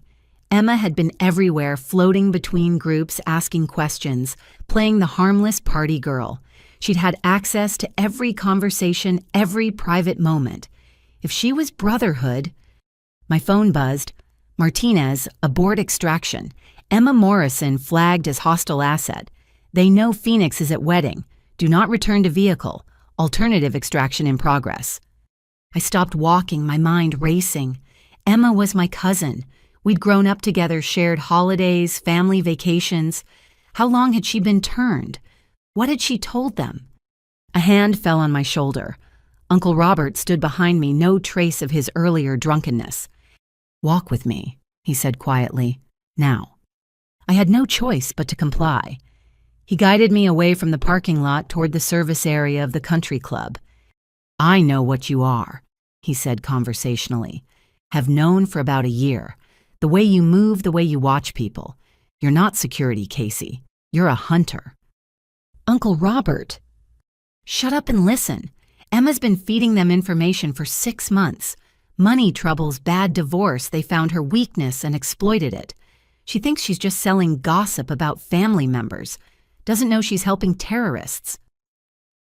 We reached a service door. He produced a key card and swiped us through. "How do you—" "Because I'm not really retired," he said. "FBI Counterterrorism Division. Have been since I left the force. Your dad never forgave me for going federal, but that's beside the point.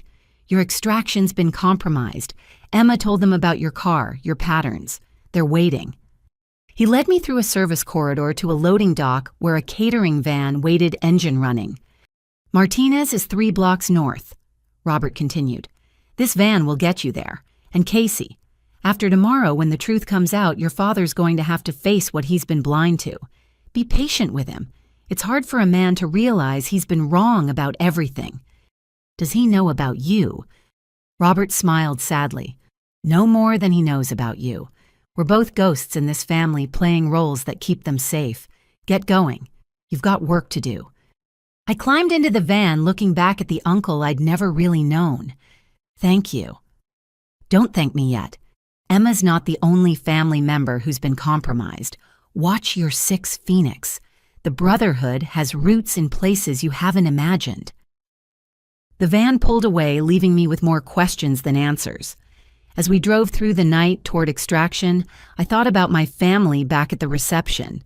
Dad telling stories about my failures. Marcus painting me as a joke. Jennifer dismissing me as simple. Emma betraying us all for money. In 12 hours, they'd all know the truth. But would it change anything?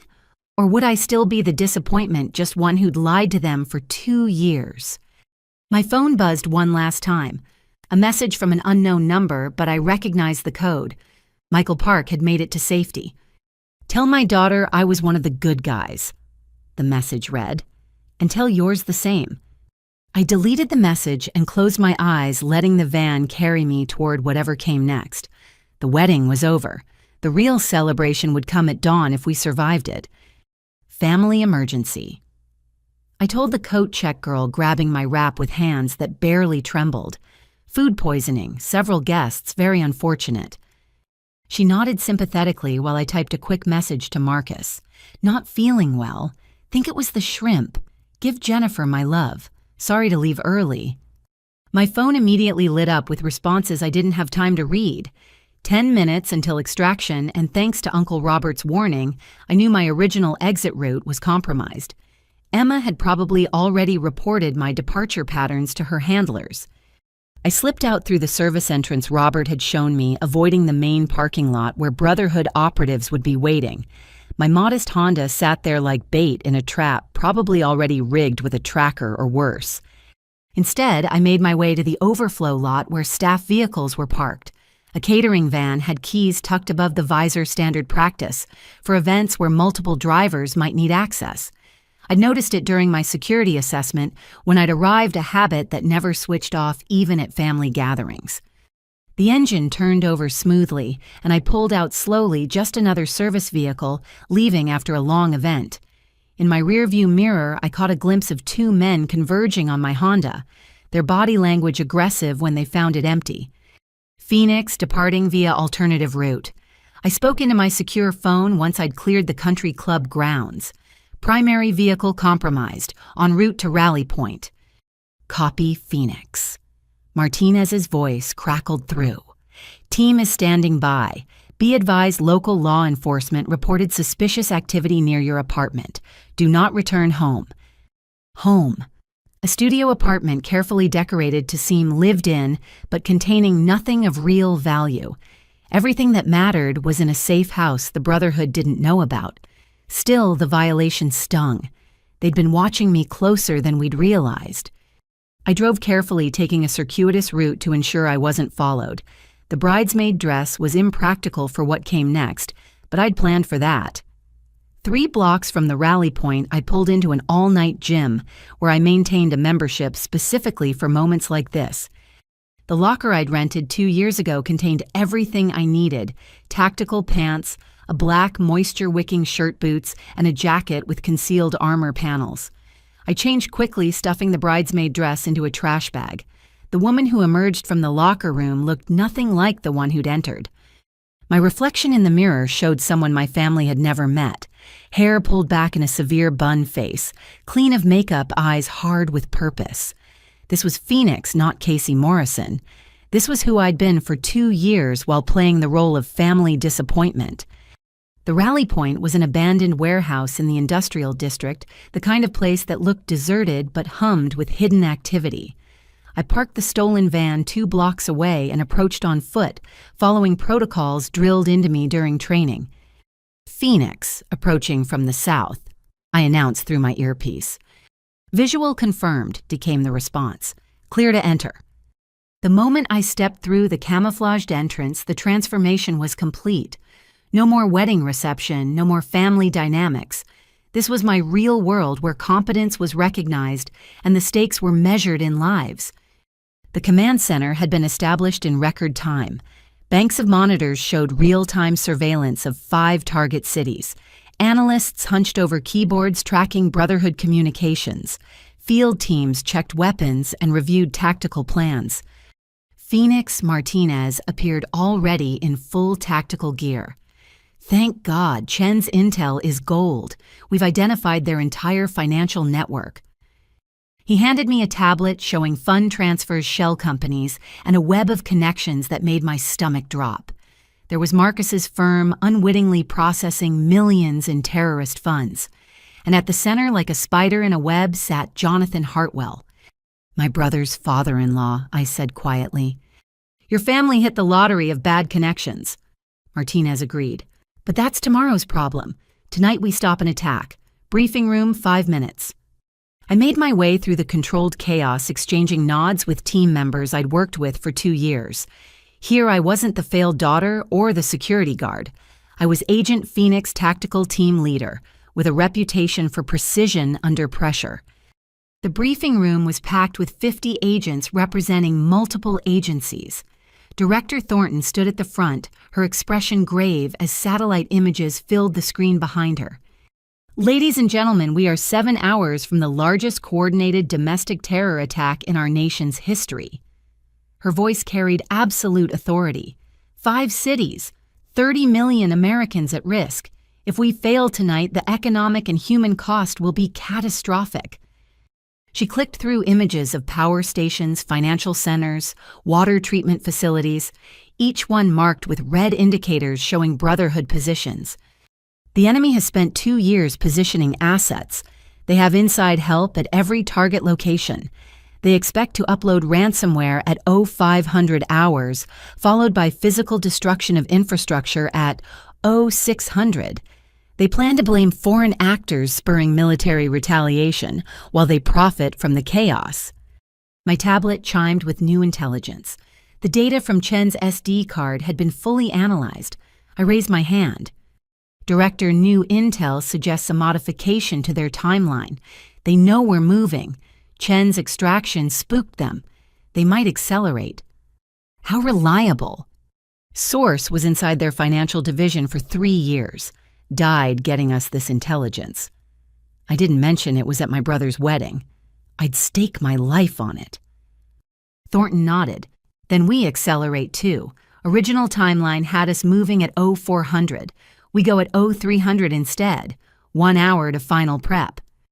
The room erupted into controlled activity as team leaders grabbed their packets. I found mine marked Team Alpha Stratton Industries. My home turf for 2 years, where I'd walked every hallway, memorized every security protocol, identified every weakness. Phoenix.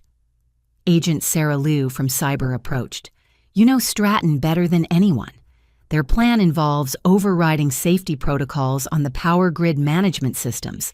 If they succeed, 3 states go dark. I finished. Hospitals, schools, everything in January. People will freeze to death. Can you get us to the server room without triggering their early warning systems?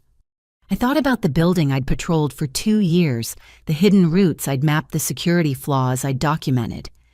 I can get you anywhere in that building with my eyes closed. Good. You're leading the cyber team insertion while tactical takes the main floors. She paused. Phoenix, your supervisor, the real David Chen, already extracted, I said, thinking of Michael Park's sacrifice. He's safe. She nodded, relief flickering across her features. Small miracles. Gear up. We roll in 40 minutes. I made my way to the equipment room where tactical gear was being distributed like a well-oiled machine. Body armor, communications equipment, weapons, each piece familiar from countless training sessions, but carrying new weight, knowing this was real. Ma'am. A young agent approached nervously. I'm Thompson.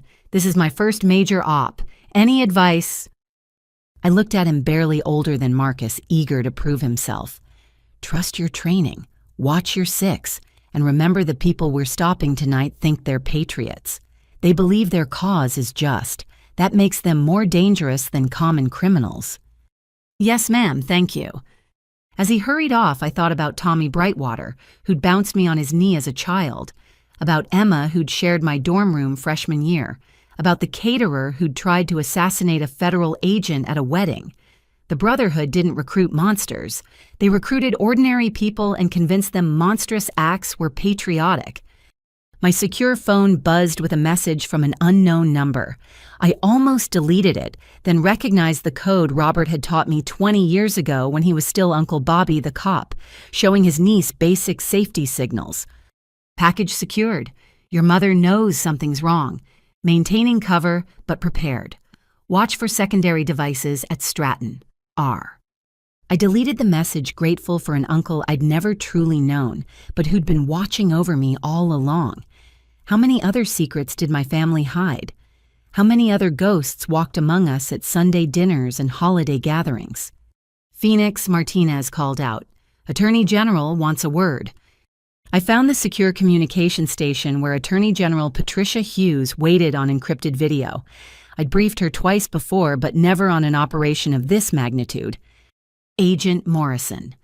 She began without preamble. I've reviewed your assessments. You've been under for 2 years, maintaining a cover that would break most agents. Are you prepared for what comes next? Ma'am. When this is over, win or lose, your cover is blown. Your family will know everything. The media will dig into every aspect of your life. Casey Morrison. The security guard ceases to exist. Are you prepared for that? I thought about my father's toast, wishing for children who made him proud every single day. About Marcus painting me as a failure to his new in-laws. About 2 years of condescension and pity from people I loved. I've been prepared since the day I took this assignment, ma'am. Good. Because what you've built, the intelligence you've gathered, it's the only reason we have a chance tonight. Whatever happens, know that your country is grateful. The connection ended, leaving me with the weight of her words. Gratitude from your country was cold comfort when your family saw you as a disappointment, but it was what I'd chosen. Duty over recognition. Service over understanding. 30 minutes, someone called out. Final equipment check. I returned to my gear, methodically checking each piece. Sig Sauer P320 in a tactical holster, extra magazines, flex cuffs, tactical knife, communications equipment with encrypted channels, everything I'd need to lead a team into danger. Around me, 49 other agents made similar preparations. Some prayed quietly. Others reviewed building schematics one more time. A few made what might be final phone calls to loved ones. I thought about calling my mother, hearing her voice one more time before everything changed. But what would I say? Hi, Mom, I'm about to lead an assault team against domestic terrorists, including your nephew and Dad's best friend. Instead, I pulled up a photo on my phone. Last Christmas, the whole family gathered around the tree. Dad in his usual chair, Mom beside him, Marcus and I flanking them, Emma in the background already counting brotherhood money, Tommy raising a glass already selling out his oath, and me smiling blandly, playing the role of failed daughter, while secretly carrying the weight of national security. It's time, Martinez announced.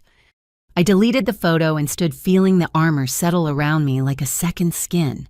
Around the room, my colleagues did the same, 50 federal agents preparing to prevent catastrophe, while the rest of the country slept peacefully. Remember, Director Thornton's voice carried over the comm system. We strike simultaneously. 5 cities, 1 moment. Success depends on coordination. You are authorized to use all necessary force to prevent this attack. Failure is not an option. We moved toward our assigned vehicles with practiced efficiency. My team consisted of 8 specialists, each chosen for specific skills. Liu for cyber warfare, Rodriguez for explosives, Park for infiltration, Thompson the rookie eager to prove himself. As I climbed into the lead vehicle, my phone showed one final message from Marcus.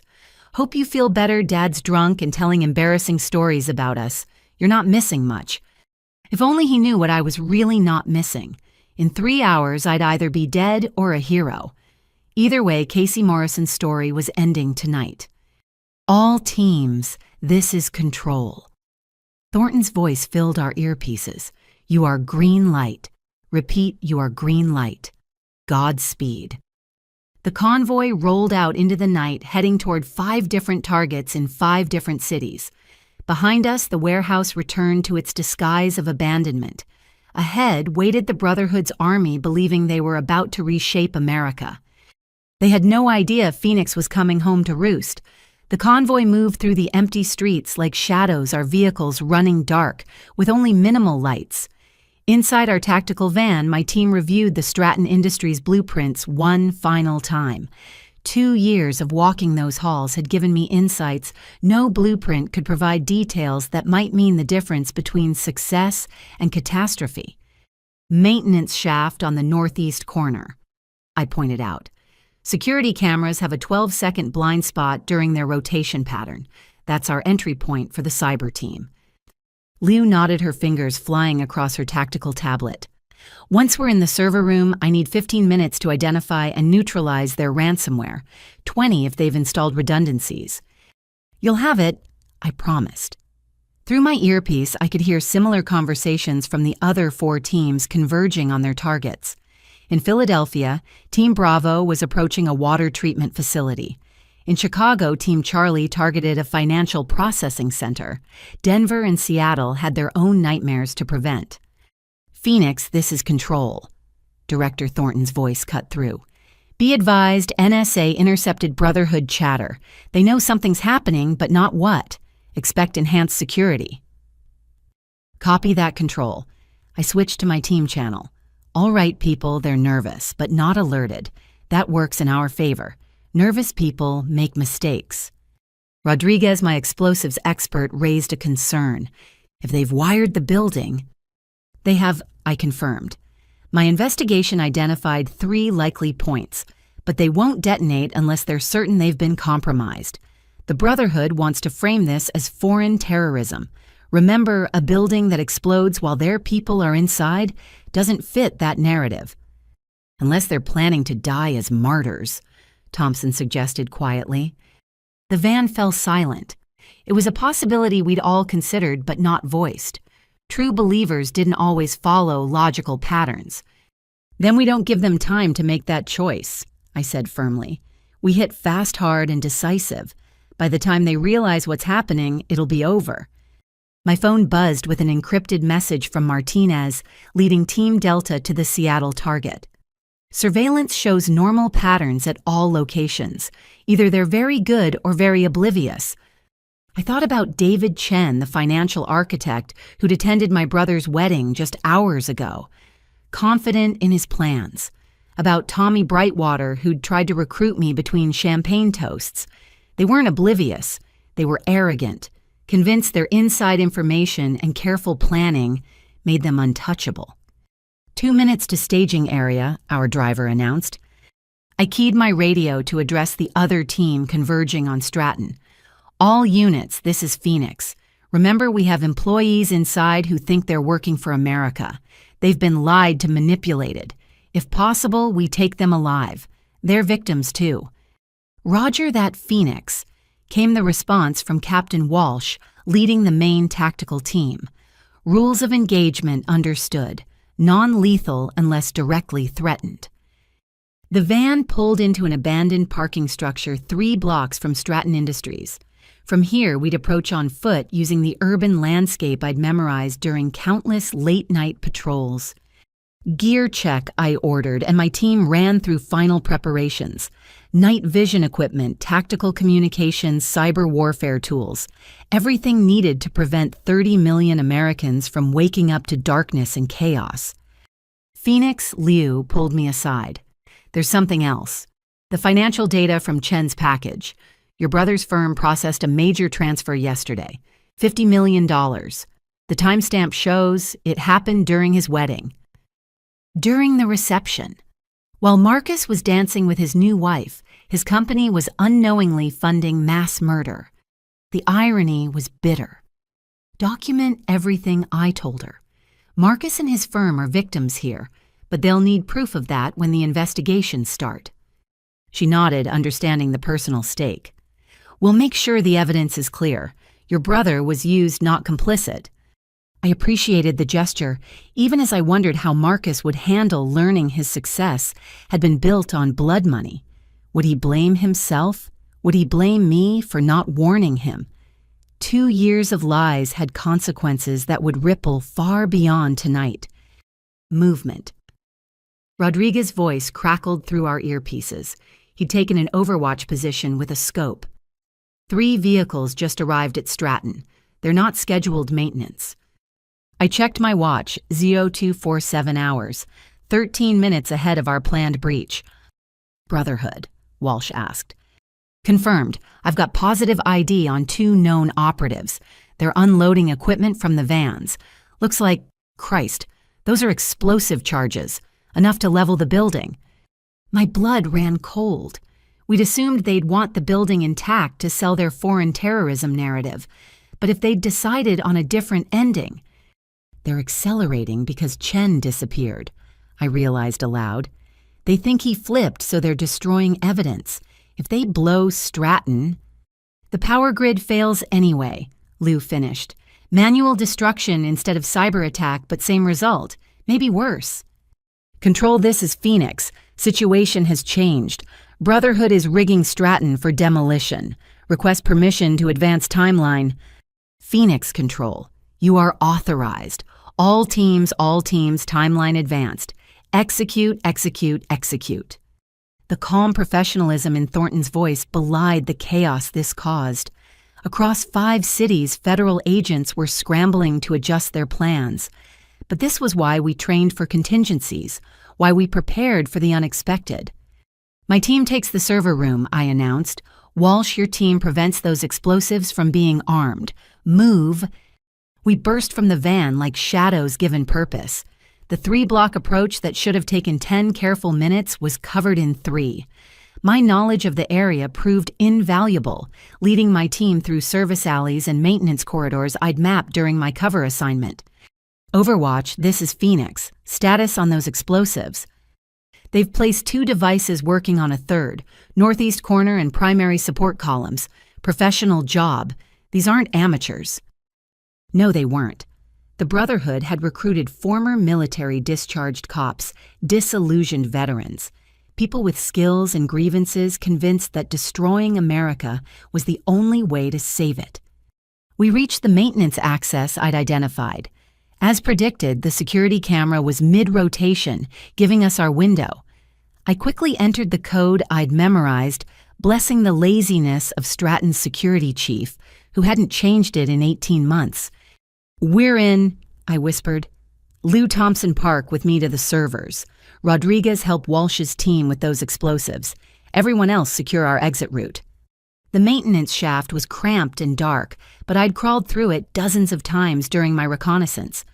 What looked like routine security checks had really been preparation for tonight. Every vent memorized, every access point cataloged. "Phoenix, Walsh. We're in position, but shit. They've got the main lobby. Count 12 hostiles all armed. They're not here to plant bombs and leave. They're making a stand." A firefight would alert every Brotherhood cell in the city. Our simultaneous strikes depended on surprise. If one location raised an alarm— "Can you infiltrate without engagement?" I asked while continuing to crawl toward the server room. "Negative. They've established overlapping fields of fire. Military precision. Wait, holy hell. Phoenix, I've got eyes on the lobby monitors. They've taken hostages. Night shift maintenance crew, 6 civilians." My heart sank. Hostages changed everything. We couldn't use gas, couldn't risk crossfire. The Brotherhood had adapted their plan brilliantly, using innocent lives as shields. "Control Phoenix. We have a hostage situation at Stratton. 6 civilians. Request crisis negotiation team." "Negative, Phoenix. No time. Other sites are breaching now. You're on your own." On our own. 6 innocent people whose only crime was working the night shift to feed their families. People I'd probably passed in the halls, shared elevator rides with, nodded to during my patrols. Now their lives depended on decisions I made in the next few minutes. "Lou," I said quietly. "Change of plans. Can you trigger a localized power failure?" "Just the lobby." I'd need access to the building's power management system, not just the servers. "I know where that is. Thompson, you're with Lou to the servers. Park, you're with me." We reached a junction in the maintenance system. I pointed Lou and Thompson toward the server room, then led Park in the opposite direction. The power management system was in the basement, protected by security I'd tested dozens of times while building my mental map of vulnerabilities. "Phoenix, we're running out of time," Walsh reported. "They're almost finished with the explosives. And wait, I recognize one of the hostiles. It's Brightwater. Tommy Brightwater is leading the lobby team. My father's best friend, the man who taught me to ride a bike, now holding innocent people at gunpoint ready to murder them for his cause. The betrayal cut deep, but I pushed emotion aside. There'd be time for that later, if we survived. "Copy. Park, we need to move faster." We dropped from the maintenance shaft into a utility corridor. 2 years of memorizing guard rotations told me we had 90 seconds before the next patrol. But when we rounded the corner, those patterns meant nothing. A Brotherhood operative stood guard at the power control room, assault rifle casual in his hands. I recognized him from surveillance photos. Marcus Webb, former Army Ranger discharged for excessive force in Afghanistan. Now he'd brought his war home. Park looked at me, hand moving to his weapon. A gunshot here would echo through the building, alerting everyone. But Webb was between us and our objective, and the clock was ticking toward catastrophe. I made a decision that would have horrified my father, but came naturally to Phoenix. Stepping into the open, I affected the slightly confused expression of Casey Morrison, night shift security guard. "Excuse me," I said, letting my voice carry a nervous tremor. "I'm supposed to check this sector, but I think I'm lost. This is my first week on nights, and—" Webb turned assault rifle swinging toward me. His finger tensed on the trigger as he processed the threat. A security guard in the wrong place at the wrong time. Behind him, Park moved like smoke. "You shouldn't be here," Webb growled. "This area is restricted." "I'm sorry, I have the worst sense of direction. My supervisor is going to kill me. I'm supposed to be checking the server room, but somehow I ended up—" I babbled on, playing the harmless incompetent, while Park closed the distance. Webb's expression shifted from suspicion to contempt. Another useless rent-a-cop, too stupid to be a threat. He started to key his radio, probably to report a minor complication. Park struck with surgical precision. A blood choke perfectly applied, cutting off circulation to Webb's brain without crushing his windpipe. The big man fought for 3 seconds before going limp. We caught him before he hit the ground, easing him down silently. "Nice performance," Park whispered.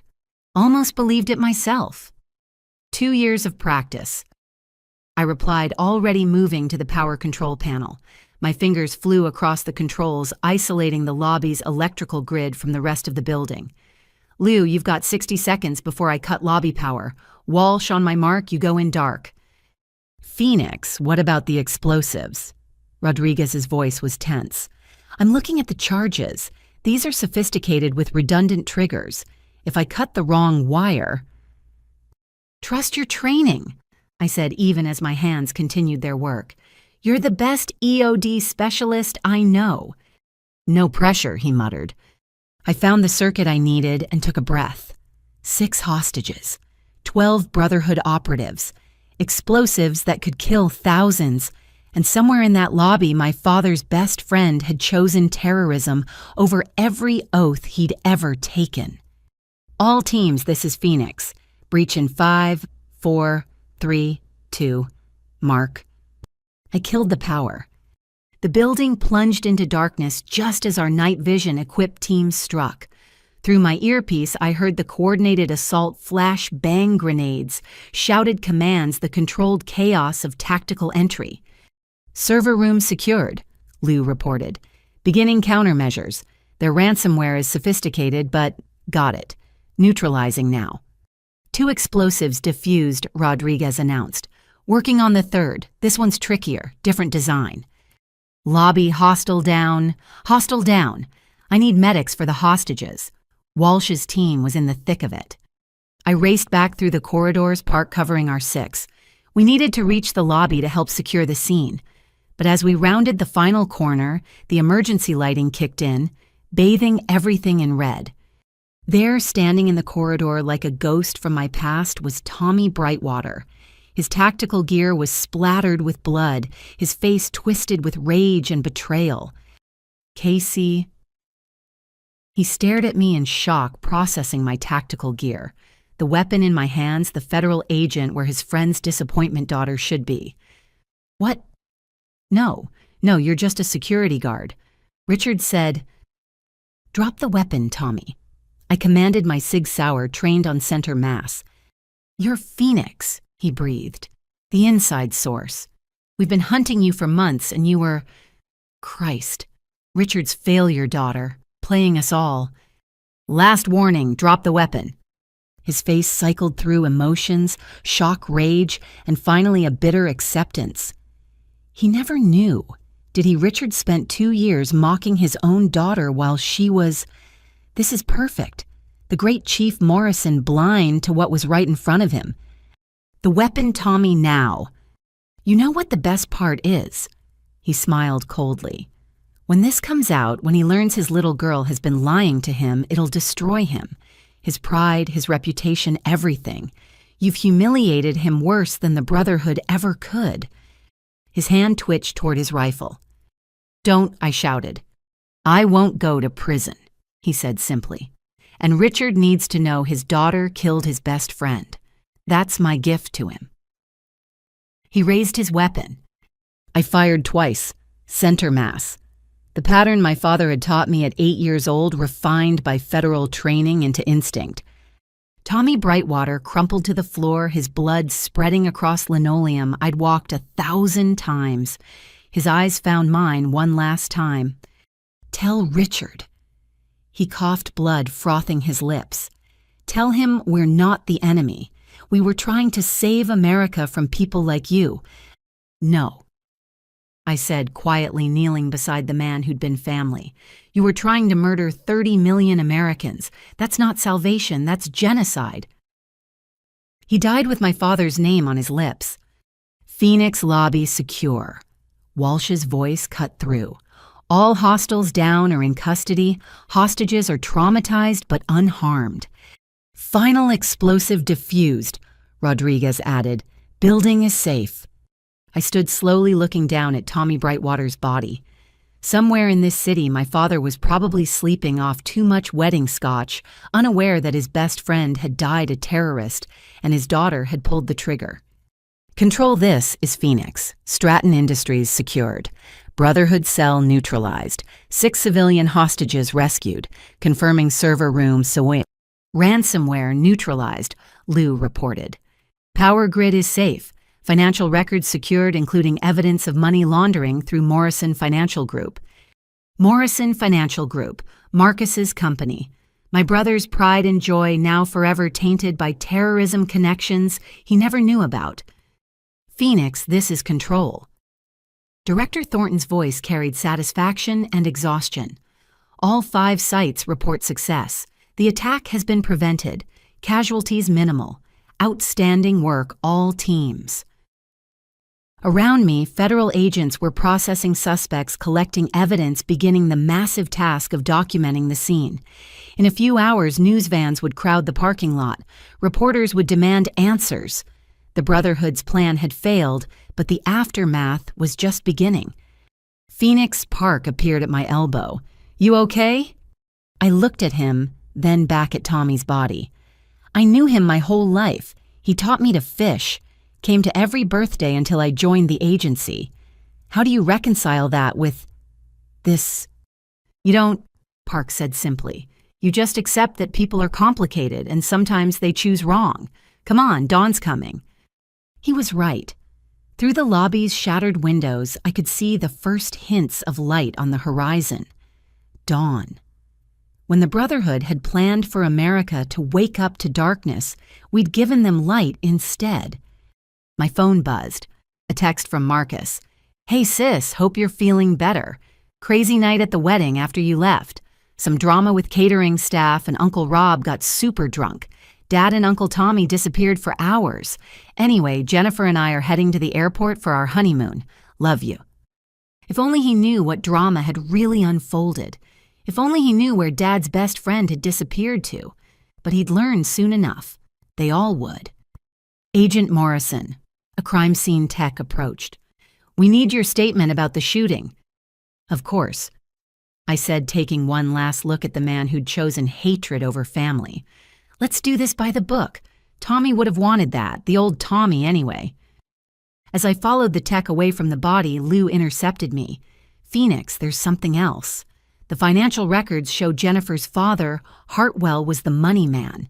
He funded this entire operation. My brother was on his way to a honeymoon with a woman whose father had tried to destroy America. The complications were multiplying by the minute. Document everything," I ordered. "Every connection, every transaction. When this goes public, it's going to be a nightmare," Lou finished. "For a lot of families, including yours." Yes, it was. But as I looked around at the prevented catastrophe at the hostages being treated by medics at the city that would wake up to functioning power and water and financial systems, I knew it was worth it. My family's comfort wasn't worth 30 million lives. Ma'am Thompson approached his rookie nervousness replaced by combat-tested confidence. "What happens now?" I checked my watch. 0612 hours. In 12 hours, I'd gone from bridesmaid to terrorist hunter to killer. In the next 12, I'd have to face the consequences of 2 years of lies. "Now we process the scene file, our reports, and prepare for the media storm," I told him. "And Thompson, good work tonight. You did the Academy proud." He beamed, reminding me why we did this job.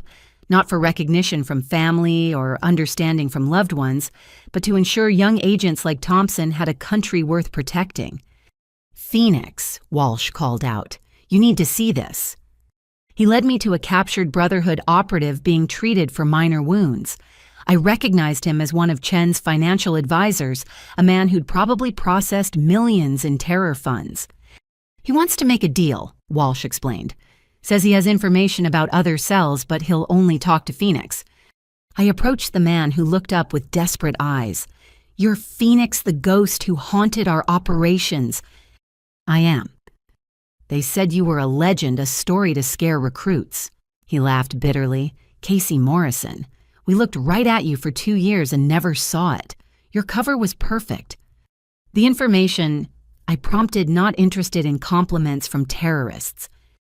"There are 3 other cells, smaller, but positioned for revenge attacks if we failed here." He met my eyes. "I'll tell you everything, but I want immunity.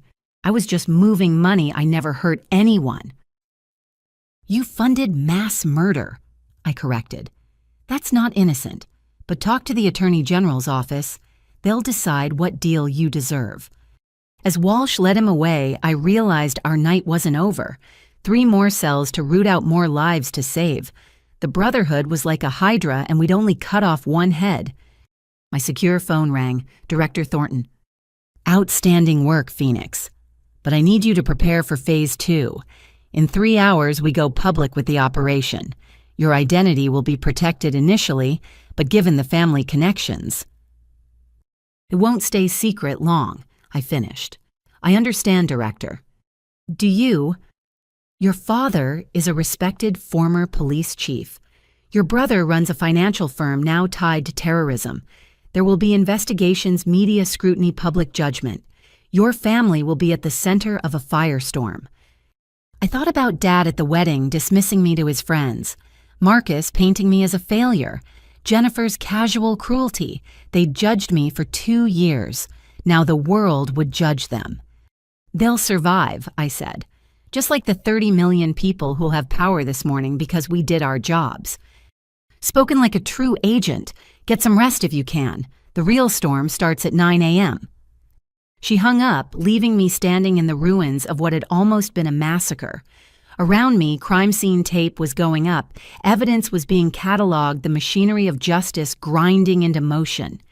Outside, full dawn had arrived. The city was waking up, people heading to work, children to school, all oblivious to how close they'd come to disaster. That ignorance was our gift. To them, the blessing of normal life that we'd killed to protect. "Phoenix," Lou called out. "I've isolated the financial records regarding your brother's firm. Want me to flag them for special handling?" I considered it. I could protect Marcus, minimize his firm's exposure, use my position to shield my family from the worst of what was coming. It would be easy to justify. He was innocent after all, just a pawn in Hartwell's game. "No," I decided. "Process them like any other evidence. My family gets no special treatment. That's not who we are." Lou nodded approvingly. "For what it's worth, I think you made the right choice, both tonight and 2 years ago." As she walked away, I allowed myself a moment of pure exhaustion. In 3 hours, the press conference would begin. My face would be hidden, my name redacted, but the truth would start its inevitable journey toward disclosure. Somewhere in the city, my mother was probably making breakfast. Dad was nursing a hangover. Marcus was boarding a plane with his new wife. None of them knew their world had already ended. The bomb that would destroy their comfortable assumptions wasn't made of C4 or wired to a timer. It was made of truth, and I'd lit the fuse myself. My phone buzzed one last time, a message from Uncle Robert. "Saw the news alerts. Well done, Phoenix. When you're ready, I'll be here. Family is complicated, but it endures. Even this." I hoped he was right. But as I looked at Tommy Brightwater's blood on my hands, I wondered if some betrayals cut too deep to heal. In saving America, I destroyed my family's illusions. Time would tell if they'd forgive me for it. The congressional hearing room was packed to capacity when I entered at 14:37 hours, exactly 2 weeks after the prevented attacks. In that time, the media storm had only intensified. Every detail of my life, my family's lives, and the Brotherhood operation had been dissected by pundits, politicians, and an increasingly divided public. I took my seat at the witness table facing the House Intelligence Committee. Behind me, cameras from every major network focused their lenses ready to broadcast every word, every expression, every moment of what some called vindication and others called a show trial. Agent Morrison, Committee Chairman Representative Williams, began his tone neutral, but eyes sharp.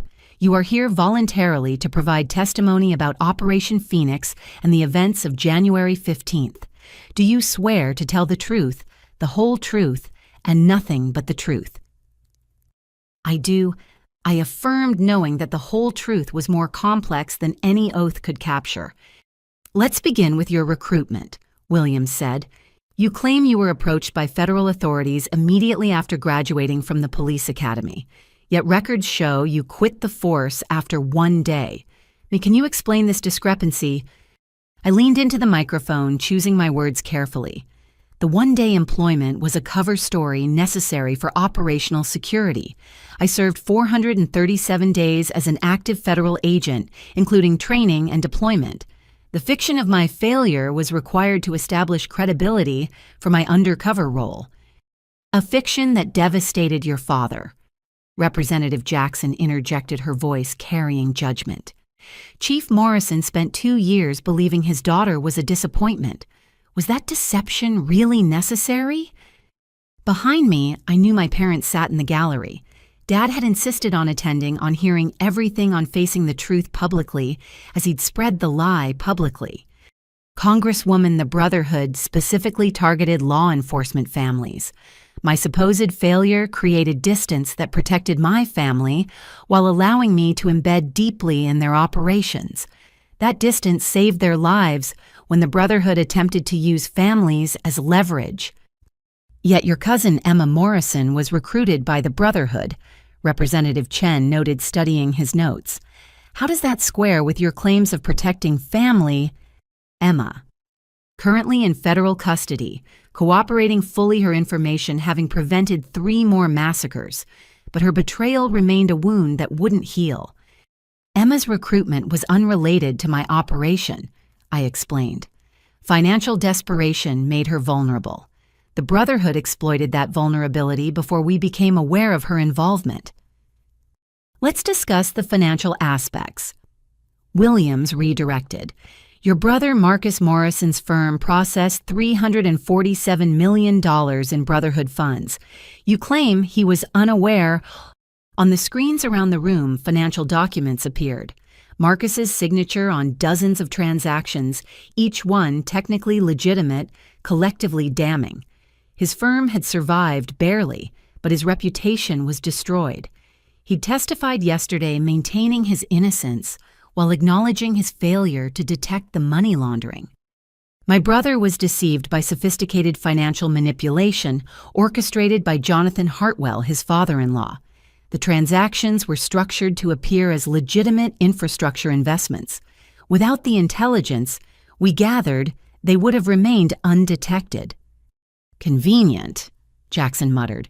Your brother is innocent, your cousin was desperate, your father was protective. Everyone has an excuse except the dead. Congresswoman. I kept my voice level despite the provocation. Officer Thomas Brightwater can't testify about his motivations, she continued. You shot him during the operation. Some say it was execution, not self-defense. The room tensed. This was the heart of the political divide: heroes or vigilantes, protectors or deep state operators, salvation or manipulation. Officer Brightwater made a choice to raise his weapon against federal agents.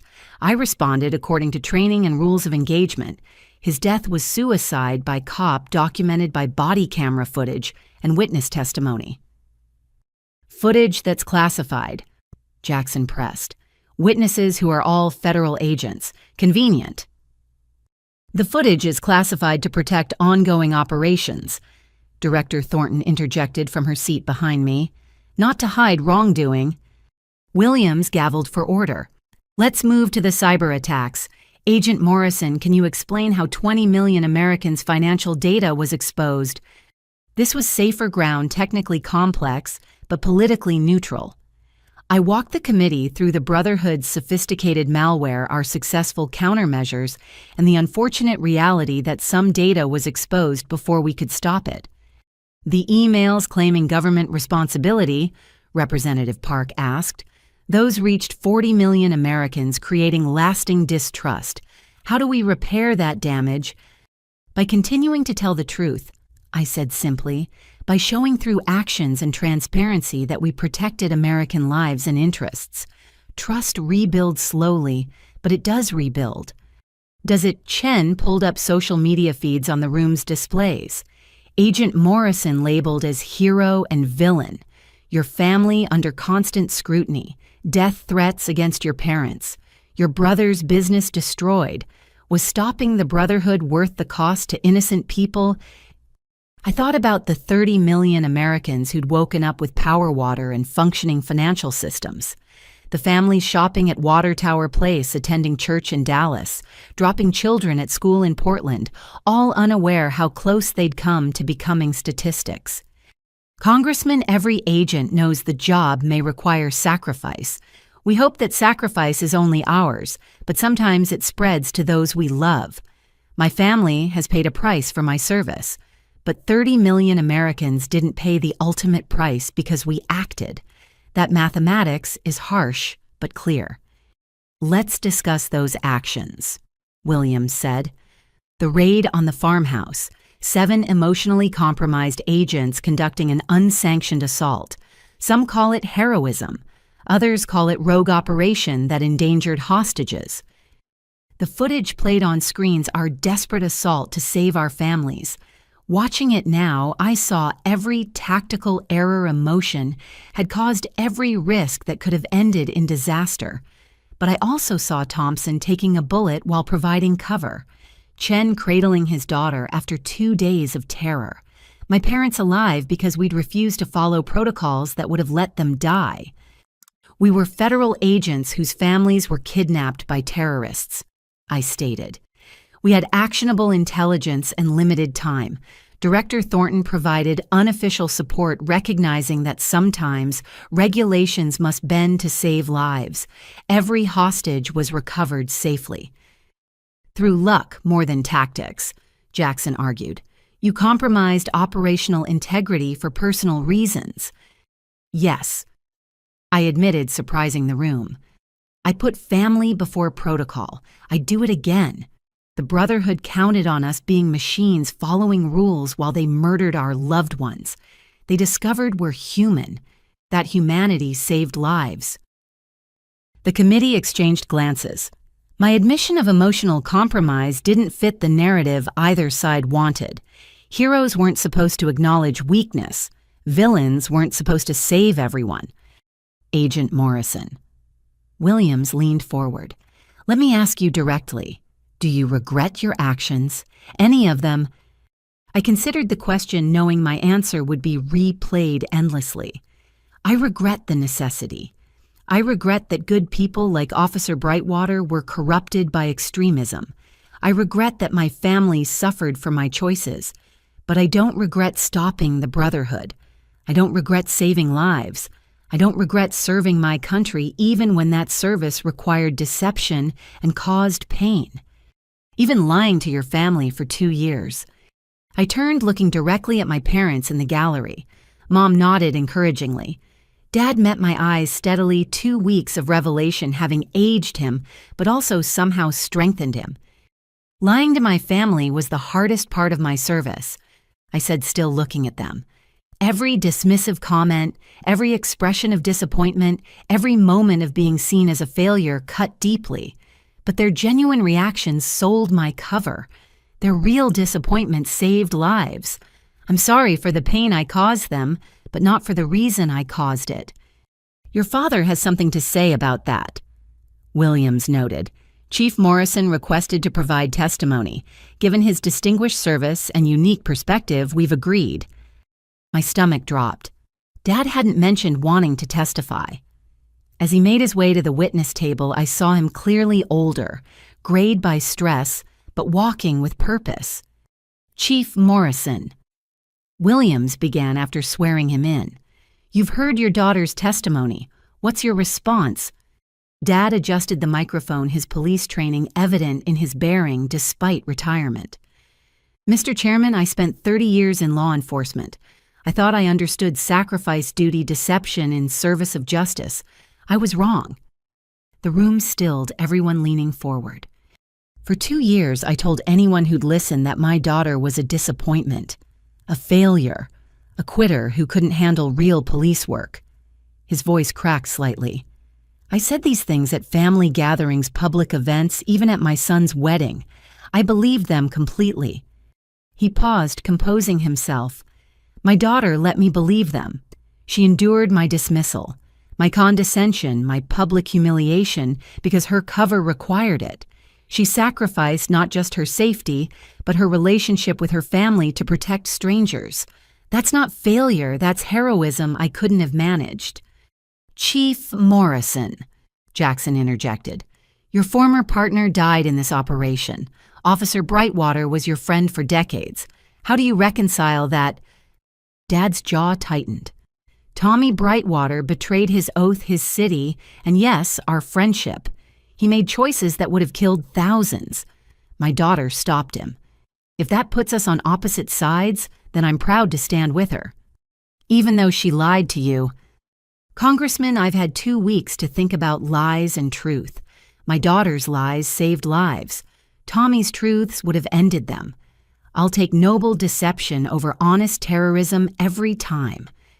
"Dad," I whispered, but he wasn't done. "You want to know the real tragedy here." He addressed the committee but spoke to the cameras. "It's not that federal agents had to lie to do their jobs. It's that we've created a society where protecting America makes you suspicious, where stopping mass murder gets you hauled before committees to justify saving lives. My daughter and her colleagues prevented catastrophe, and instead of universal gratitude, they face political theater." Williams gavelled as the gallery erupted in mixed applause and protests. "Chief Morrison, please constrain yourself to answering questions." "I'll answer your questions," Dad said firmly, "but I won't sit quietly while patriots are painted as villains. My daughter gave up everything, family reputation, normal life, to protect people who now question her motives. That's the real crime here." He was escorted back to the gallery, but his words echoed. The committee struggled to regain control, eventually calling a recess. As I stood to stretch, my phone buzzed with a message from Marcus. "Watching on C-SPAN, Dad's right. I'm sorry for what I said. You saved us all." Small reconciliation, but reconciliation nonetheless. The committee reconvened, spending 3 more hours dissecting every decision, every action, every consequence. Through it all, the fundamental divide remained those who saw necessary deception and those who saw dangerous precedent. As the hearing finally concluded, Representative Williams offered closing remarks. "Agent Morrison, your service prevented massive loss of life. That's undeniable. But the methods required, the lies, the infiltration, the personal costs, raise questions about what we're willing to sacrifice for security. This committee will continue investigating to ensure proper oversight of federal operations." I stood to leave, knowing the investigation would continue indefinitely. Politics demanded heroes and villains, not the complex reality of people making impossible choices. But as I passed the gallery, citizens I'd never met nodded respectfully. Some whispered, "Thank you." Others looked away, unsure whether I represented salvation or threat. Outside the hearing room, media swarmed. Director Thornton and security created a pathway, but one reporter's question penetrated the chaos. "Agent Morrison, would you do it all again?" I paused, considering. 2 years of lies, family relationships shattered and slowly rebuilding, friends dead or imprisoned, public service rewarded with suspicion, but also 30 million Americans alive, infrastructure intact, children attending school safely, families shopping without fear. "Yes," I said simply, "every time." The answer would be debated, endlessly parsed for meaning used by both supporters and critics. But it was truth as close as I could come to it. In a world of dangerous lies and noble deceptions, sometimes that had to be enough. The text from Marcus came at 06:13 hours 3 weeks after the congressional hearing. Jennifer left. Lawyers say the marriage can be annulled given the circumstances. I don't blame you anymore, but I need you to know the cost. I stared at the message in my temporary apartment, the safe house I'd called home, since death threats made my actual residence uninhabitable. Through the window, D.C. sprawled in dawn light, a city I'd saved, but could no longer walk through freely. The cost. Marcus had no idea how thoroughly I'd cataloged it. Emma serving 5 to 10 in federal prison, Sophie in witness protection with their mother. Dad retired early after the department suggested his compromised judgment made continued service inadvisable. Mom anxiety medication to handle the photographers who still stalked their home. Me under investigation by 3 separate committees unable to work active cases, a hero to some and traitor to others. But that was just our family. Multiply it by every agent who'd participated, every family touched by the Brotherhood's web, every citizen whose financial data was exposed. The mathematics of salvation were written in ruined lives. My secure phone buzzed. Director Thornton, as always, straight to business. Priority briefing at 0800. New intelligence requires your expertise. Expertise. 2 years undercover had made me the foremost expert on domestic terror networks. The same knowledge that made me valuable also made me dangerous. Too much understanding of how easily loyalty could be corrupted, how thin the line between protector and threat. The federal building's security recognized me despite my disguises. Fame, or infamy, had destroyed any chance of future undercover work.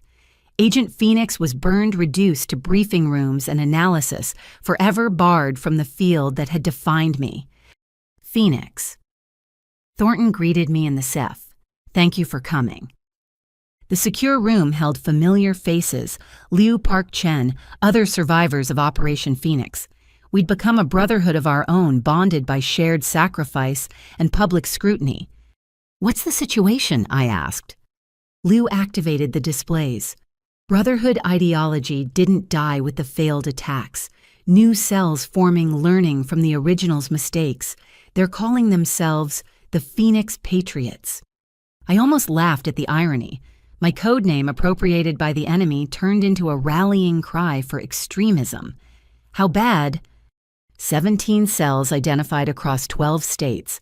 Smaller, decentralized, focused on propaganda over direct action. They're winning the information war we're losing. The screens filled with social media posts, forum discussions, encrypted communications. The Brotherhood's martyrdom narrative, spreading like wildfire patriots, framed by deep state families destroyed by government overreach heroes, imprisoned for defending America. They're recruiting from the exposed financial data, Chen added grimly, people whose information was leaked who lost money or reputation.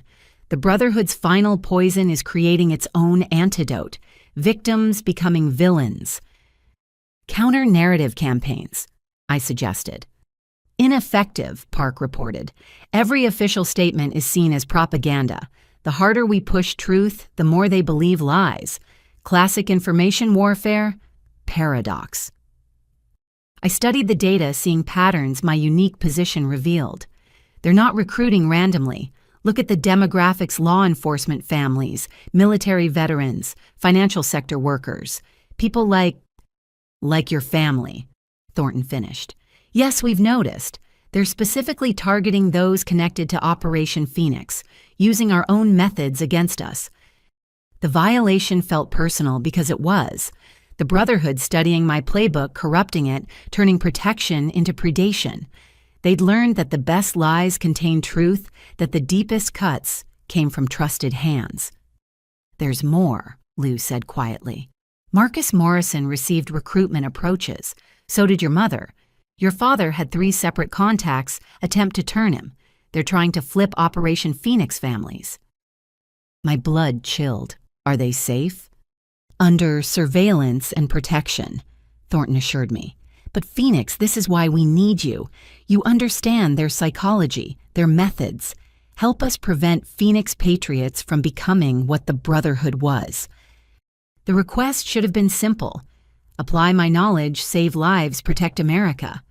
But sitting in that SCIF, surrounded by evidence of spreading extremism, I faced an uncomfortable truth. I understood the enemy because part of me recognized their grievances, not their methods. Terrorism was inexcusable, but their fury at being dismissed, overlooked, told their concerns didn't matter. I'd lived that for 2 years as Casey Morrison's security guard. The humiliation, the condescension, the casual cruelty of being deemed insufficient. The Brotherhood had weaponized that resentment. The Phoenix Patriots were perfecting it. "I'll need full access," I said finally. "All Operation Phoenix files, psychological profiles, recruitment patterns, and—" I hesitated. "I want to interview Brotherhood prisoners, including Emma." "That could be arranged," Thornton agreed. "But Phoenix, are you prepared for that? Your cousin tried to kill your family. Which is why I need to understand how she got there." I met Thornton's gaze.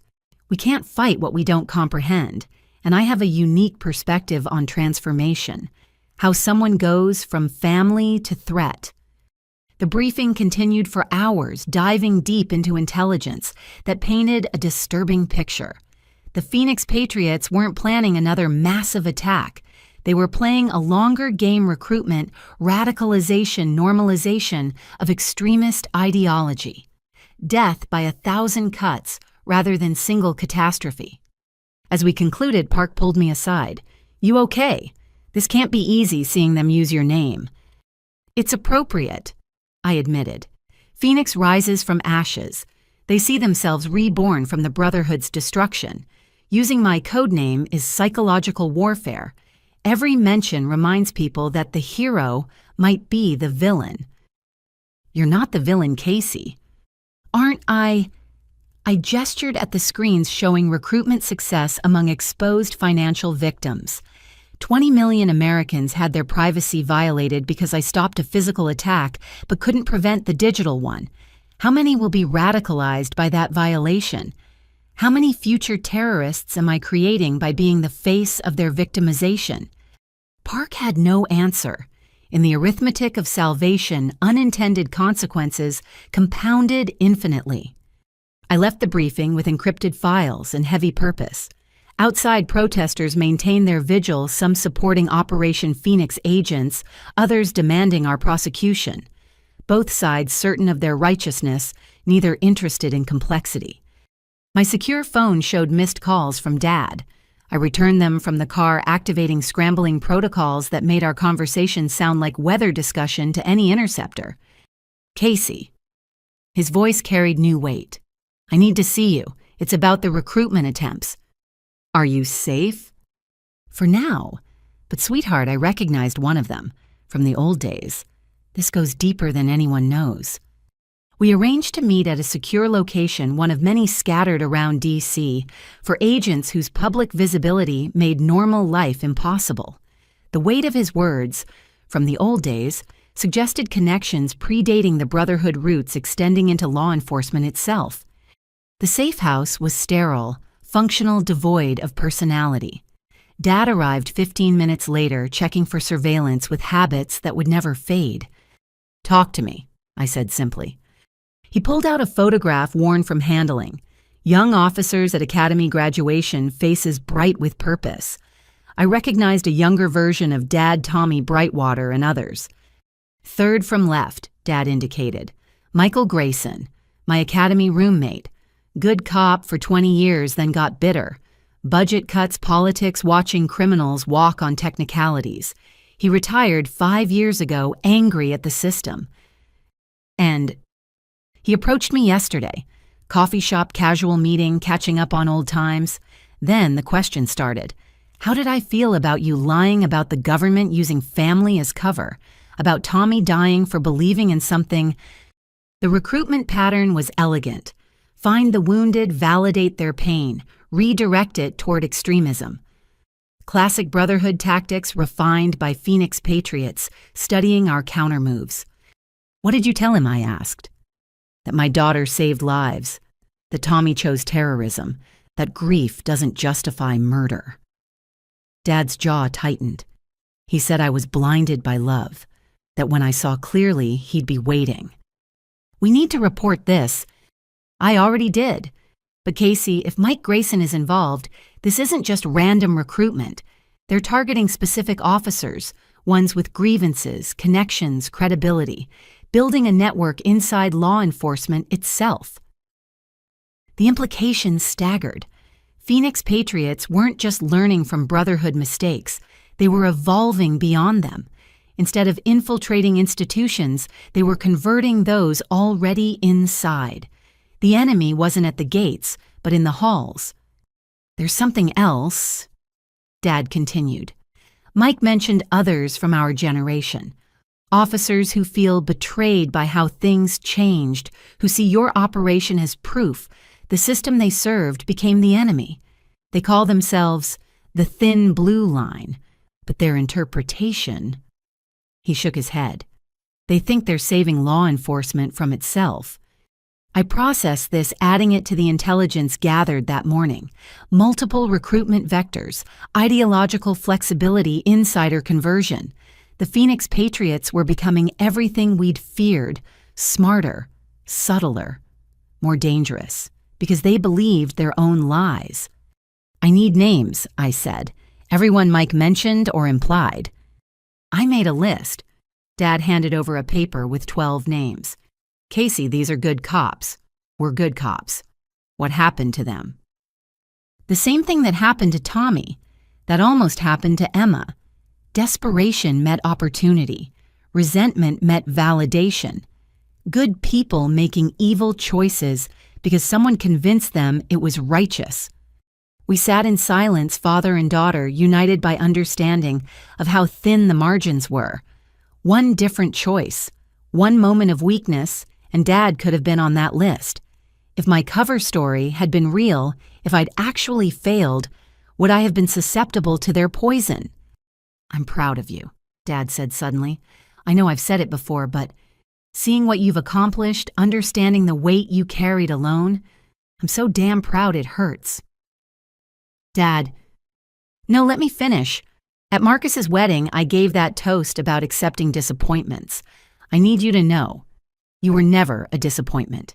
Even when I thought you'd failed, I loved you. He struggled for words. I confused achievement with worth, confused my expectations with your value. That's on me, not you. We all made choices, I said softly. Yours came from love, even if expressed badly. Mine came from duty, even if it caused pain. Neither of us is perfect.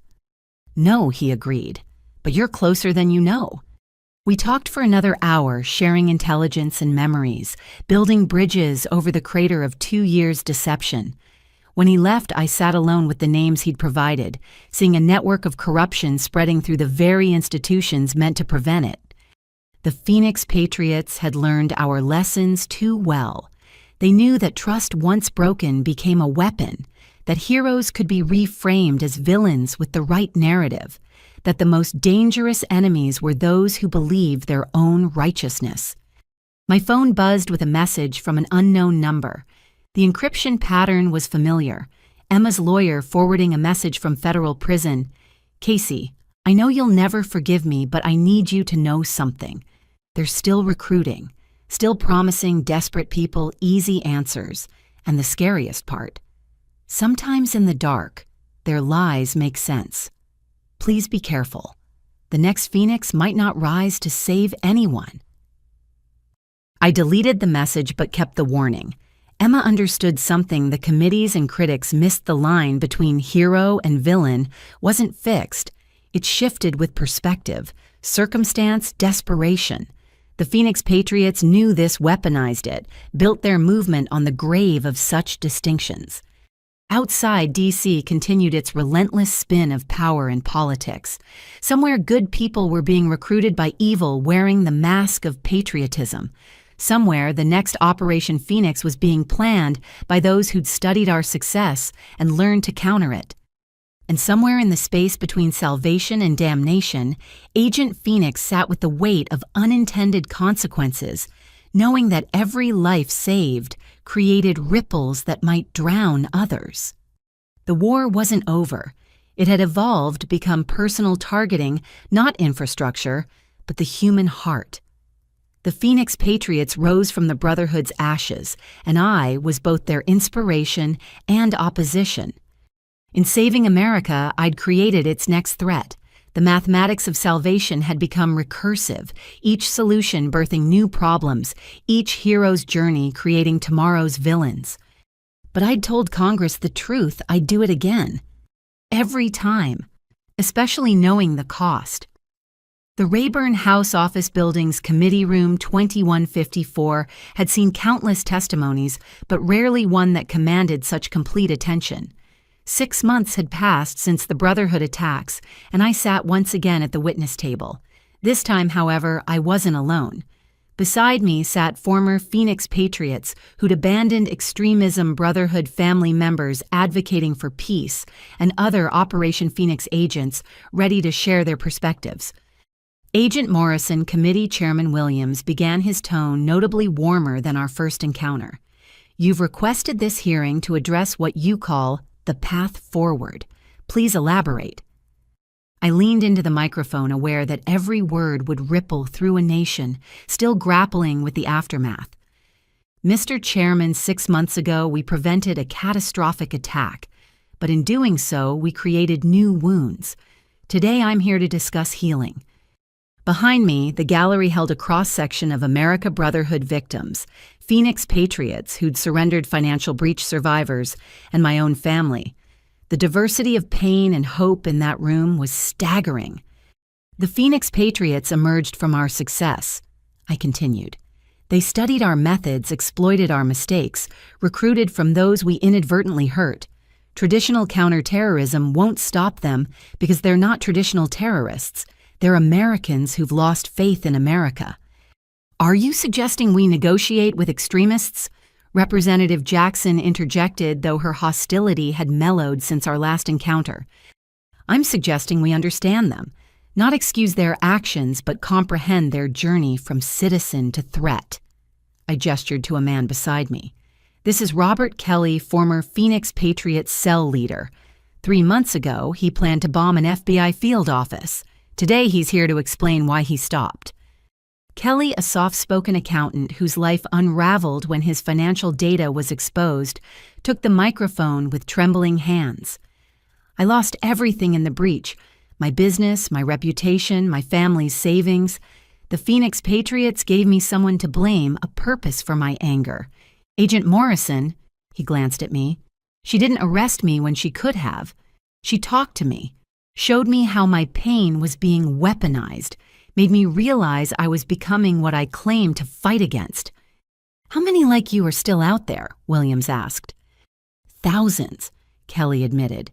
"Good people driven to bad choices by desperation, manipulation, and a narrative that validates their grievances. You can't arrest them all. You have to reach them." The hearing proceeded with testimony from others I'd engaged over recent months. Former Brotherhood members who'd realized their ideology led only to destruction, financial victims who'd chosen recovery over revenge, even Emma via secure video link from federal prison sharing how desperation made her vulnerable to recruitment. "The pattern is consistent," I summarized after hours of testimony. "Isolation, validation, escalation, action. The Phoenix Patriots perfected this cycle, but we can break it. Not through surveillance and suppression, but through engagement and alternatives." Lou presented data on our pilot program, Project Reintegration. Instead of treating potential extremists as enemies, we'd approach them as citizens in crisis. Mental health resources for those struggling with financial exposure trauma. Job placement for those whose careers were destroyed. Most importantly, former extremists serving as counselors showing others the path back from radicalization. "Results speak for themselves," Lou reported. 73% reduction in Phoenix Patriot recruitment in pilot areas, 42 voluntary surrenders, 0 attacks in participating communities. "This sounds like you're rewarding terrorism," Jackson challenged. "We're preventing it," I corrected. "Every person we reach before they commit violence is a victory. Every family kept intact is a future secured. The Brotherhood taught us that ideology spreads through human connections. Project Reintegration uses those same connections for healing. The committee digested this as I introduced my next witness, Marcus Morrison, my brother whose journey from victim to advocate had been painful but powerful. 6 months ago, my life imploded. Marcus began, his voice steady, despite visible emotion. My firm's unwitting involvement in terror financing destroyed my reputation. My marriage ended. Everything I'd built crumbled. I had every reason to blame my sister, the government, the system. He paused, gathering himself. The Phoenix Patriots approached me, offered sympathy validation targets for my anger. For a moment, God help me, I listened. Then I remembered Casey risking everything to save strangers. I realized I had a choice: become another bitter victim or help prevent others' radicalization. Marcus now ran a foundation supporting businesses affected by the financial breach, providing resources and counseling to prevent economic desperation from becoming extremist recruitment opportunities. His testimony detailed success stories: companies saved families, stabilized potential radicals, redirected toward productive futures. Agent Morrison. Williams leaned forward. This is all admirable, but what about accountability? The Brotherhood committed horrific crimes. The Phoenix Patriots planned more. Can we really just forgive and forget? No one's suggesting that, I replied firmly. Justice matters. Tommy Brightwater died committing terrorism. That's accountability. Emma serves her sentence while helping us understand recruitment. That's justice with purpose. But for those still on the edge, still deciding whether to step into darkness, we need more than handcuffs. We need hope. Dad took the microphone next his testimony, perhaps the most powerful. The respected police chief who'd lost his best friend to extremism, his daughter to necessary deception, his career to public scandal. Yet here he stood advocating for understanding over vengeance. I spent 30 years believing in simple justice, he said. Good guys, bad guys, clear lines between them. The Brotherhood attacks shattered that simplicity. I learned that good people can make evil choices, that heroes might lie to save lives, that villains might believe they're patriots. Once you see that complexity, you can't unsee it. He described his work with law enforcement officers struggling with the profession's changing nature, those vulnerable to Phoenix Patriots recruitment. By acknowledging their grievances while channeling their passion toward positive reform, he'd prevented 12 officers from joining extremist cells. The thin blue line isn't about us versus them, Dad concluded. It's about protecting everyone, even from themselves. That's what Casey taught me. That's what real service looks like. The hearing stretched into evening as more witnesses testified. Each story added nuance to a narrative that desperately needed it. The Phoenix Patriots weren't monsters but misdirected citizens. Operation Phoenix agents weren't deep state conspirators but dedicated protectors. The Brotherhood's legacy wasn't just destruction but inadvertent revelation of societal vulnerabilities. Agent Morrison, Chairman Williams, said as we neared conclusion, "You're asking us to fund programs that treat potential terrorists as victims needing help. In this political climate, that's a hard sell." Harder than explaining why we let preventable attacks happen, I countered. Mr. Chairman, we can spend billions on surveillance and suppression playing eternal whack-a-mole with evolving threats, or we can invest in addressing root causes, breaking recruitment cycles, turning potential enemies into allies, which sounds more effective. What about the real threats, Jackson pressed? Those already committed to violence? We stop them, I said simply. Project Reintegration doesn't replace traditional counterterrorism. It supplements it. We still arrest active plotters, still maintain vigilance, but we also recognize that today's radical might be tomorrow's counselor if given the chance to step back from the edge. The committee called for recess, and I found myself in the hallway with fellow Operation Phoenix agents. Park Chen Thompson, all scarred by our success, all committed to preventing others' radicalization. Think they'll approve funding? Thompson asked. They'll have to, I replied. The alternative is watching Phoenix Patriots metastasize into something worse. The Brotherhood taught us that ignoring grievances doesn't eliminate them. It weaponizes them. When the hearing reconvened, Director Thornton presented classified intelligence. Phoenix Patriot cells were evolving, connecting with international extremist networks, planning coordinated actions that would make the Brotherhood look amateur. Without intervention, we faced a decade of escalating domestic terrorism. But every cell we've engaged through Project Reintegration has dissolved, she emphasized. Every leader we've reached has become an advocate against violence. The program works because it addresses the human element traditional enforcement misses. As the hearing concluded, Williams delivered the committee's preliminary assessment. Agent Morrison, you and your colleagues have presented a compelling case, treating potential extremists as humans deserving help rather than enemies requiring destruction, challenges our assumptions, but perhaps our assumptions need challenging. He paused, looking at his fellow committee members. We'll recommend initial funding for Project Reintegration expansion, but understand this is controversial. You'll face opposition from those who prefer simple solutions to complex problems. We've faced worse, I said, thinking of 2 years undercover of family betrayals of public crucifixion and gradual redemption. Controversy is a small price for prevention.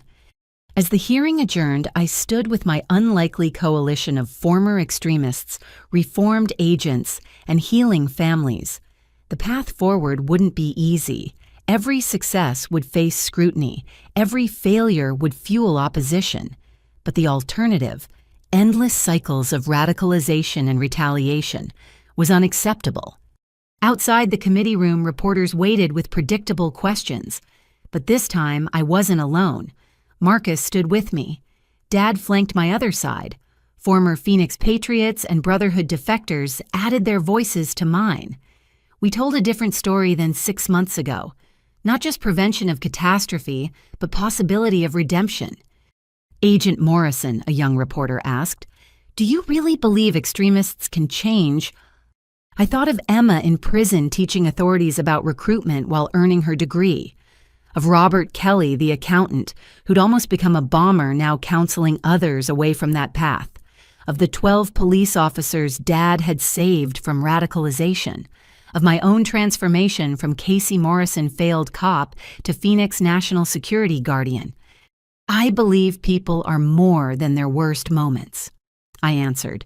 I believe the same desperation that drives someone toward extremism can be redirected toward healing. And I believe that belief is our best weapon against future threats. The coverage that night was mixed but meaningful. Some outlets praised the innovative approach to counterterrorism. Others warned of coddling potential threats. But the conversation had shifted from simple heroics and villainy to complex realities of modern security. My secure phone showed messages from across the country. Project Reintegration pilots reporting successes. Former extremists requesting speaking opportunities. Citizens asking how to help identify and redirect potential radicals in their communities. Lou called with updated data. Phoenix Patriots recruitment down 60% in areas with media coverage of today's hearing. People are responding to the message that there's a way back from the edge. That night, I had dinner with my parents for the first time in months without security details. The restaurant was quiet, our conversation finally approaching normal. We were different people than 2 years ago, scarred wiser, but still family.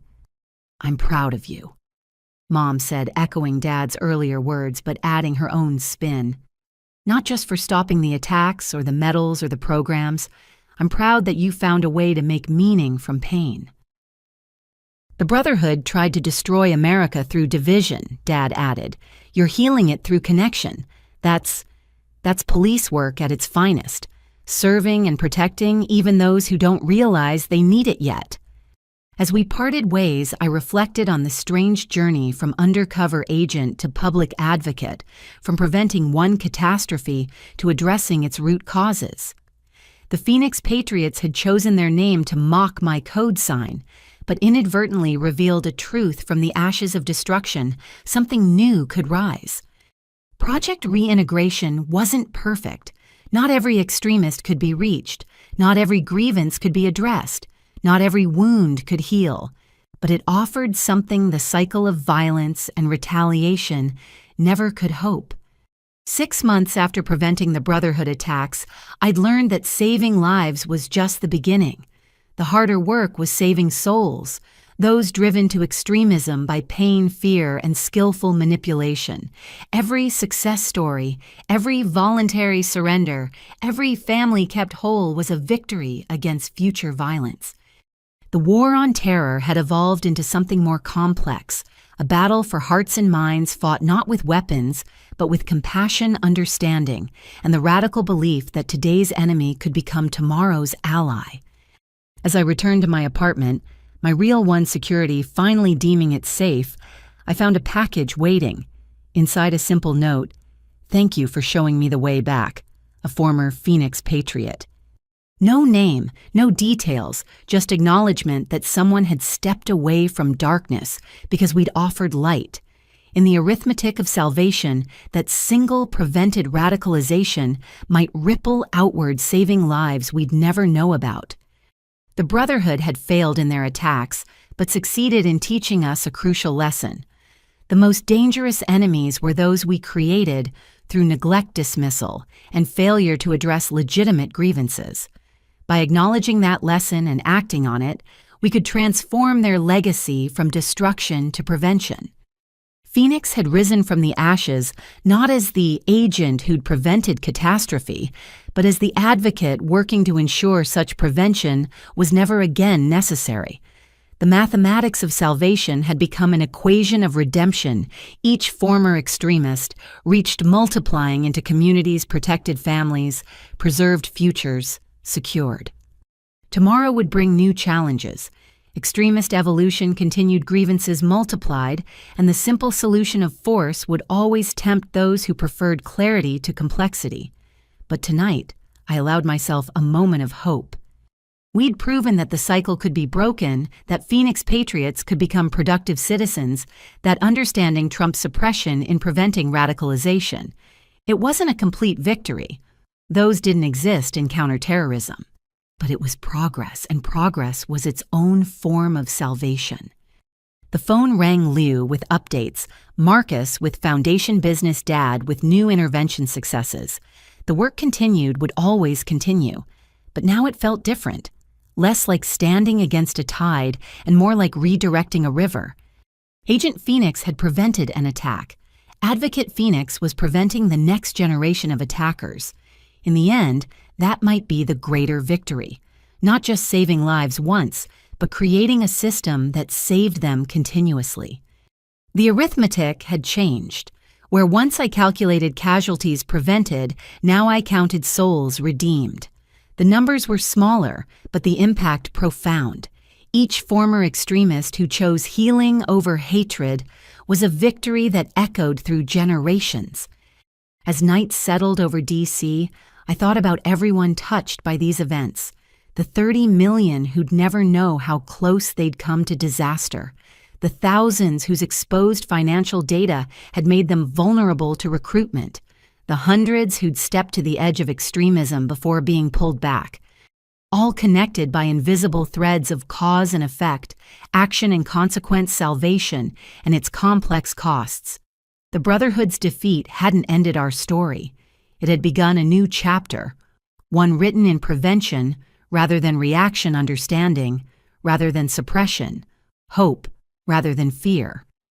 Tomorrow the work would continue, former extremists to counsel potential radicals, to redirect communities to strengthen against recruitment. The Phoenix Patriots thought they'd appropriated my symbol for destruction. Instead, they'd reminded us that resurrection was possible, that from the ashes of extremism could rise citizens committed to preventing others from making their mistakes. In saving America from the Brotherhood, we'd learned to save Americans from themselves. That was the true Phoenix rising.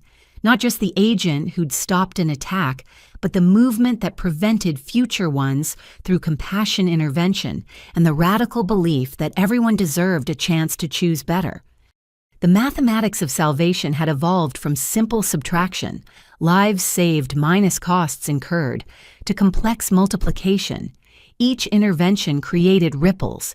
Each success inspired others. Each former extremist who shared their story prevented unknown numbers from starting down that dark path.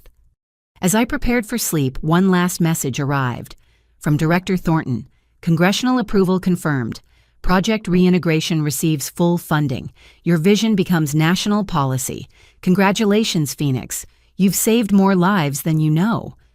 I smiled at the darkness. 2 years ago, I'd accepted an undercover assignment to prevent terrorism. Tonight, I led a movement to prevent terrorists from being created in the first place. The evolution from reaction to prevention, from enforcement to engagement, from Agent Phoenix to something more, that was the real victory. The Brotherhood had sought to destroy America through infrastructure attacks. They'd failed. The Phoenix Patriots had tried to destroy it through recruitment and radicalization. They were failing too, not through force, but through offering better alternatives to those they targeted.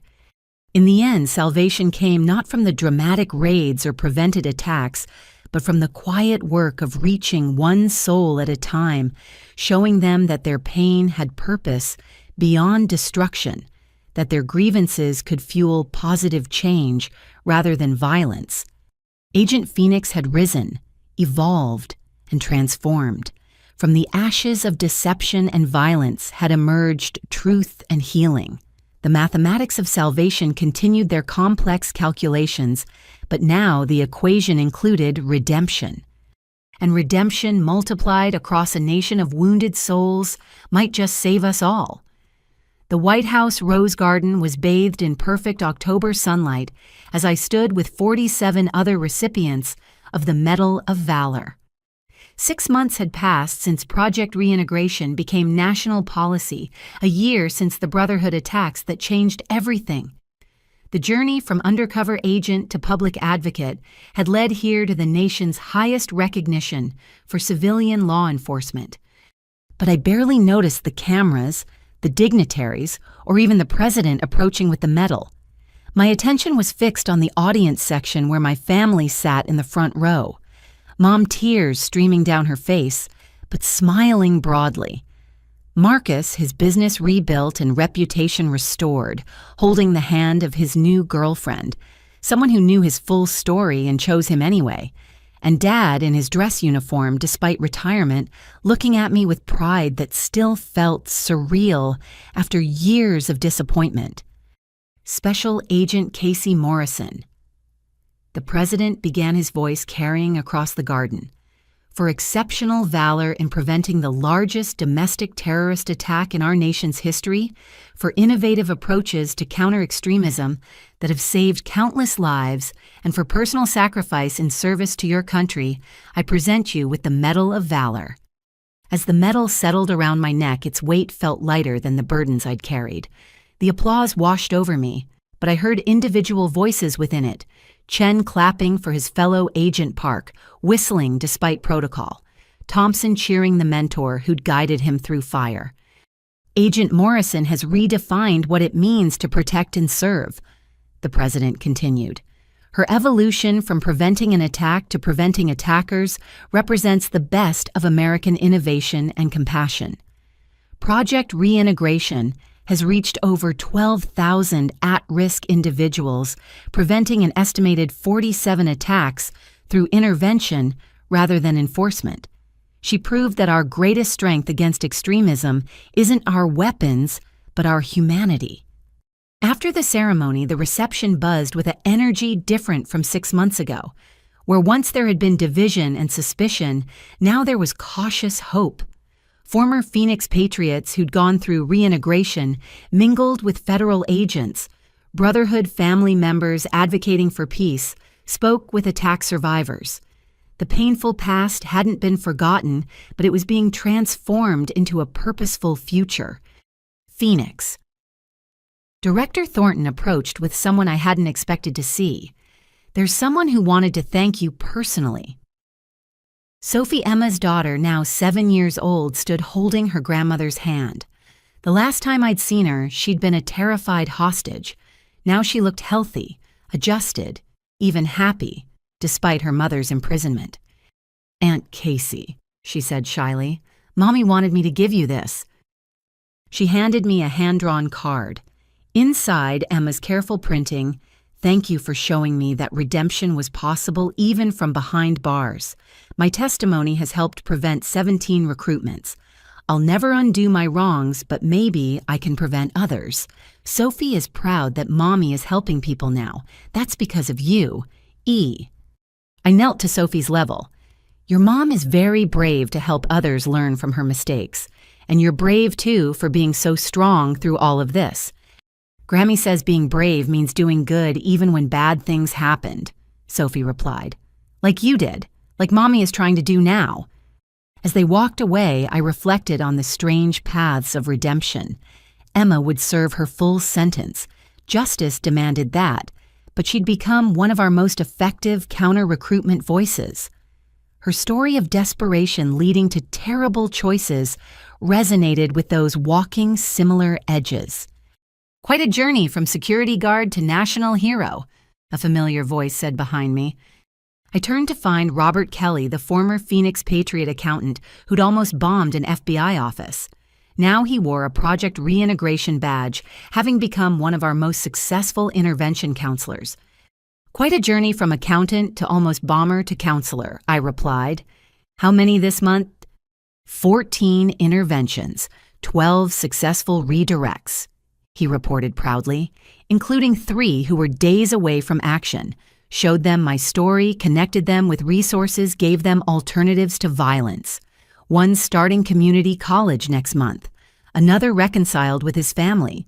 The third is volunteering with financial literacy programs, turning his breach trauma into helping others avoid financial vulnerability. These were the victories that mattered now. Not the dramatic raids or prevented attacks, but the quiet redemptions playing out across America.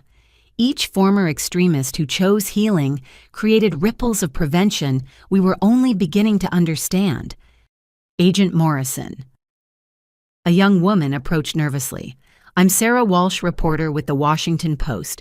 I've been covering Project Reintegration for 6 months. Could I ask you a few questions?" I recognized her byline. She'd written some of the most balanced coverage of our work, avoiding both blind praise and cynical dismissal. "Of course." "When you were undercover, did you imagine it would lead to this? From preventing one attack to transforming how we approach extremism?" "I imagined survival," I answered honestly. "Getting through each day without blowing cover, gathering intelligence, hoping we'd stop the attack. I never imagined the aftermath would become more important than the operation itself." Some critics say Project Reintegration coddles potential terrorists. How do you respond? I'd invite them to spend a day with our counselors, watch former extremists share their stories with those on the edge, see families reunited, communities, strengthened attacks, prevented through compassion rather than force. It's not coddling, it's strategic. Every person we redirect is one less recruit for extremist networks. And the cost congressional reports show the program's expense rivaling traditional enforcement. "What's the cost of not acting?" I countered. "The Brotherhood attacks, if successful, would have caused billions in damage and thousands of deaths. Each prevented attack saves not just lives, but the social fabric extremism tears. Yes, intervention is expensive. It's also exponentially cheaper than the alternative." She asked more questions, probing the complexities of balancing justice with redemption, security with compassion. I answered as honestly as possible, acknowledging our failures alongside successes. Project Reintegration wasn't perfect. We'd lost people we'd tried to help, seen some return to extremism despite our efforts. But the overall trajectory was undeniable. Fewer attacks, less recruitment, more Americans choosing healing over hatred. As the interview concluded, I noticed Dad in deep conversation with several young officers. Since embracing the complexity of modern law enforcement, he'd become a sought-after speaker at academies, teaching the next generation that strength included understanding that protection meant more than punishment. Then, Casey Marcus waved me over to where he stood with several business leaders. I want you to meet the founding members of the Financial Resilience Alliance. The group represented companies affected by the Brotherhood's financial attacks who'd chosen to transform victimization into action. They funded financial literacy programs in vulnerable communities, provided emergency assistance to breach victims, and worked to eliminate the economic desperation that made people susceptible to extremist recruitment. Your brother's leadership has been instrumental, one CEO told me. He showed us that our choice wasn't between being victims or vigilantes. We could be advocates for prevention. Marcus had found his own redemption path, turning his firm's unwitting involvement in terror financing into expertise in preventing such manipulation. His story, the successful businessman whose life imploded but who rebuilt with purpose, resonated with other professionals touched by extremism's ripples. I learned from the best, Marcus said, squeezing my shoulder. My sister showed me that our worst moments don't define us. Our response to them does. The afternoon wound down with countless similar conversations. Each person present had been touched by the events of a year ago, as victim, perpetrator, preventer, or family. But instead of letting those touches become permanent wounds, most had chosen transformation. Liu pulled me aside with statistics that validated what we were seeing anecdotally. Domestic extremism down 42% nationally, recruitment rates at historical lows. And here's the amazing part, voluntary surrenders up 300%. People are turning themselves in because they know they'll find help, not just handcuffs. What about the holdouts? I asked. The Phoenix Patriots who won't engage. Shrinking but hardening, she admitted. Maybe 800 nationwide who've rejected intervention. They're more dangerous because they're more desperate, but they're also increasingly isolated. Even other extremists are choosing reintegration over resistance.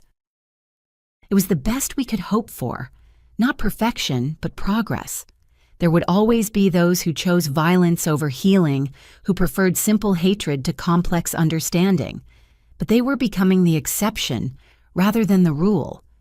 As the reception ended, my secure phone buzzed with a message that made me smile. From Thompson, now leading his own intervention team, just prevented attack number 50. Kid reminded me of myself before you showed me the way. Paying it forward, Phoenix. Thank you. 50 attacks prevented by one agent I'd mentored. Multiply that by hundreds of intervention specialists nationwide, and the mathematics of salvation became staggering. We weren't just stopping violence. We were transforming the entire ecosystem that created it. Ready to go. Mom appeared at my elbow.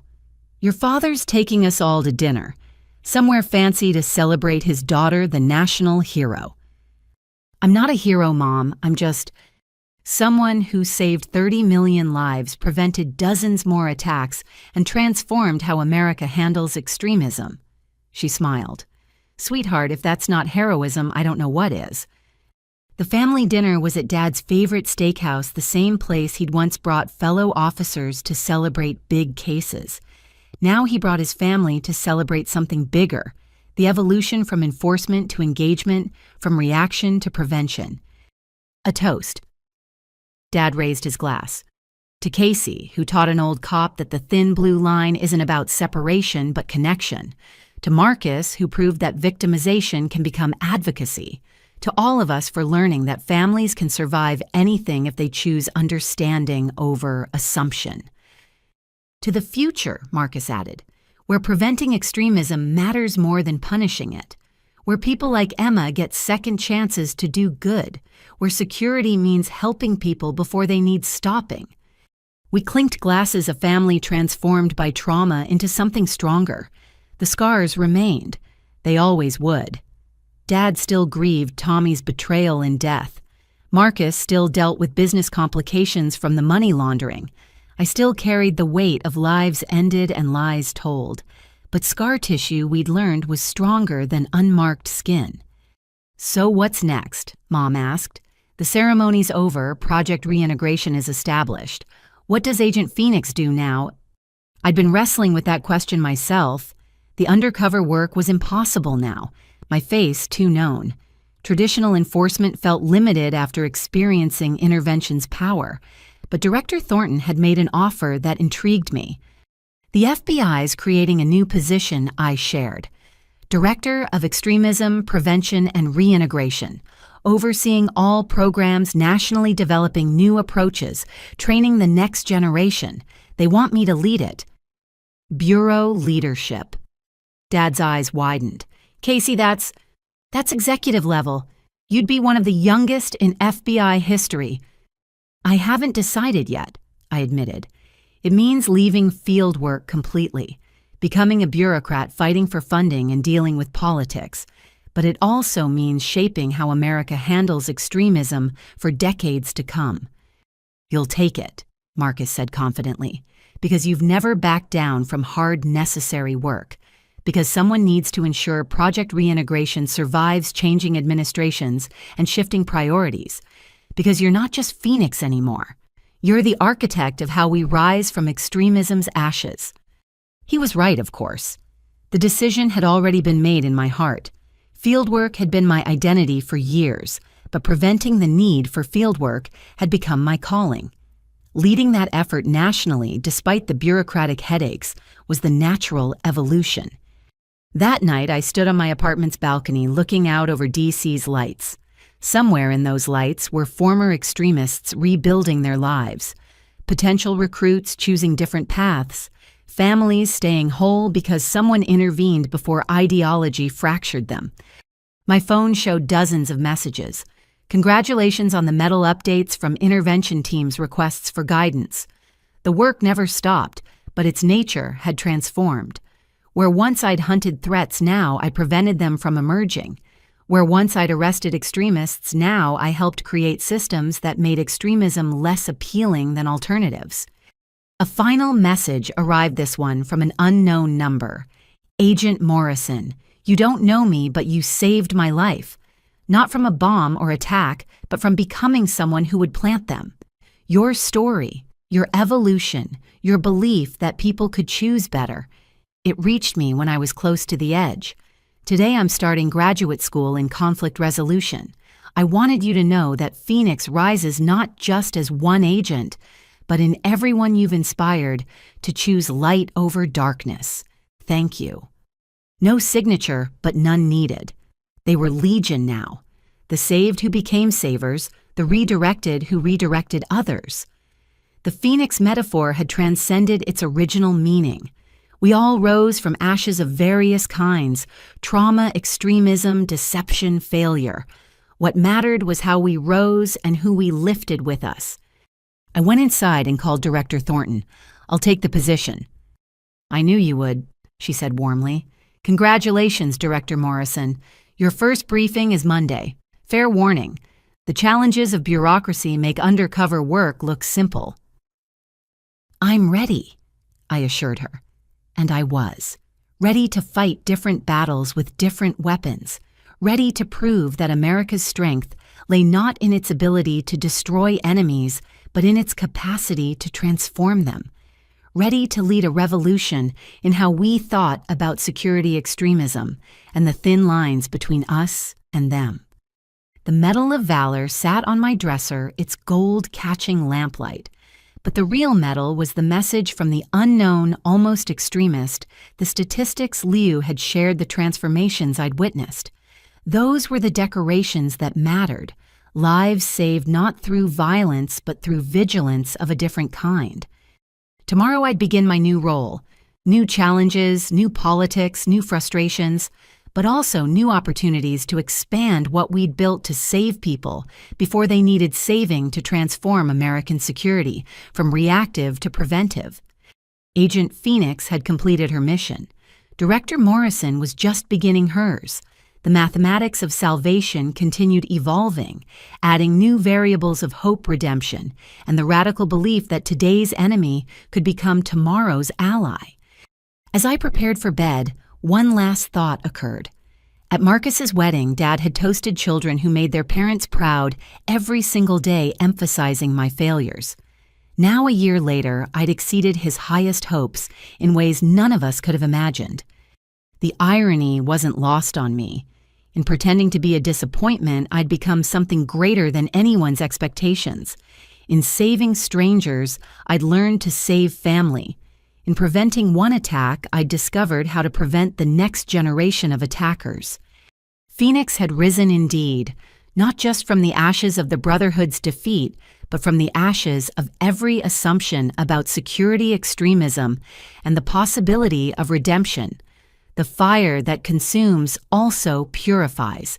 The ending that destroys also creates space for new beginnings. Tomorrow, those new beginnings would continue. More interventions, more preventions, more proof that America's greatest strength was its capacity for reinvention. I'd been reinvented myself, from Casey the failure to Phoenix the agent to Morrison the director. If I could transform, anyone could. That was the ultimate triumph. Not the medal or the ceremony or the recognition. It was the knowledge that transformation was possible, that cycles could be broken, that from the ashes of our worst moments could rise our best selves. The Brotherhood had tried to destroy America through infrastructure attacks. They'd failed. The Phoenix Patriots had tried to destroy it through recruitment and radicalization. They were failing too. Not through superior firepower or surveillance, but through superior compassion, through the radical act of seeing enemies as potential allies, extremists, as citizens in crisis violence, as a symptom of deeper wounds that could be healed.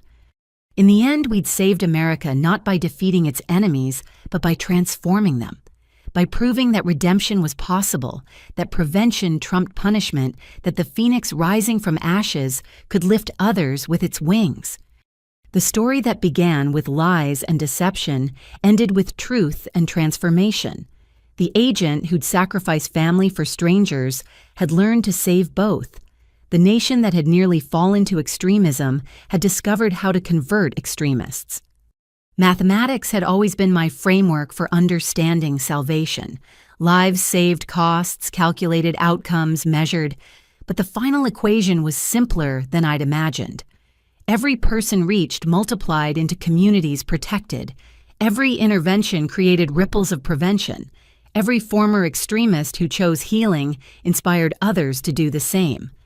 The math worked because it was human. Not cold calculation, but warm connection. Not abstract numbers, but real lives. Not theoretical prevention, but practical redemption. Phoenix had risen. America had risen. From the ashes of near catastrophe had emerged a new understanding of security, a new approach to extremism, a new hope for breaking cycles that had seemed eternal. Tomorrow the work would continue. New threats would emerge requiring new responses.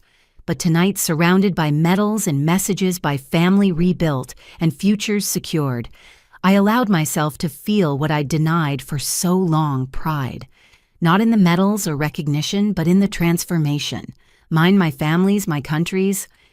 We'd proven that the worst moments don't define us. Our response to them does. And our response had been to transform destruction into construction, to convert endings into beginnings, to rise from ashes stronger and more compassionate than before. That was the ultimate triumph. Not victory over enemies, but transformation of them. Not preventing one catastrophe, but preventing the need for such prevention. Not saving lives once, but creating systems that saved them continuously. Agent Phoenix had completed her mission. Director Morrison was beginning hers. And somewhere between the two, Casey Morrison, daughter, sister, American, had found her purpose in the place where salvation met redemption, where mathematics became human, where the phoenix rising lifted all who chose to grasp its wings. The story ended where it began, with family, with choice, with the thin line between who we are and who we might become. But now that line was a bridge, not a barrier, a path to transformation, not a wall of separation. And on that bridge, phoenix after phoenix rose, each lifting the next, until the sky filled with wings of redemption, and the ashes below forgot they'd ever been anything but fertile ground for new beginnings. If this story touched you, if you've ever felt overlooked or underestimated only to prove your worth when it mattered most, I'd love to hear your thoughts in the comments below. Have you ever had to keep a secret to protect others? Have you watched someone transform from enemy to ally, or experienced that transformation yourself? Share your own stories of redemption, of family reconciliation, of choosing difficult paths for greater good. Let's discuss how we can all be phoenixes in our own ways, rising from whatever ashes life has given us. If you found value in Casey's journey from perceived failure to recognized hero, please like this story and share it with others who might need reminding that our worst moments don't define us. Our response to them does. Subscribe to hear more stories of ordinary people facing extraordinary circumstances, of families torn apart and rebuilt stronger, of the thin lines between perception and reality that shape all our lives. Thank you for joining me on this journey through deception, salvation, and redemption. May you find your own phoenix moment, and may you lift others when you rise. Remember, sometimes the greatest heroes are hidden in plain sight, dismissed by those who should know them best. Sometimes salvation comes wrapped in sacrifice, and sometimes the person everyone counts as a failure is secretly saving the world. Until next time, keep rising.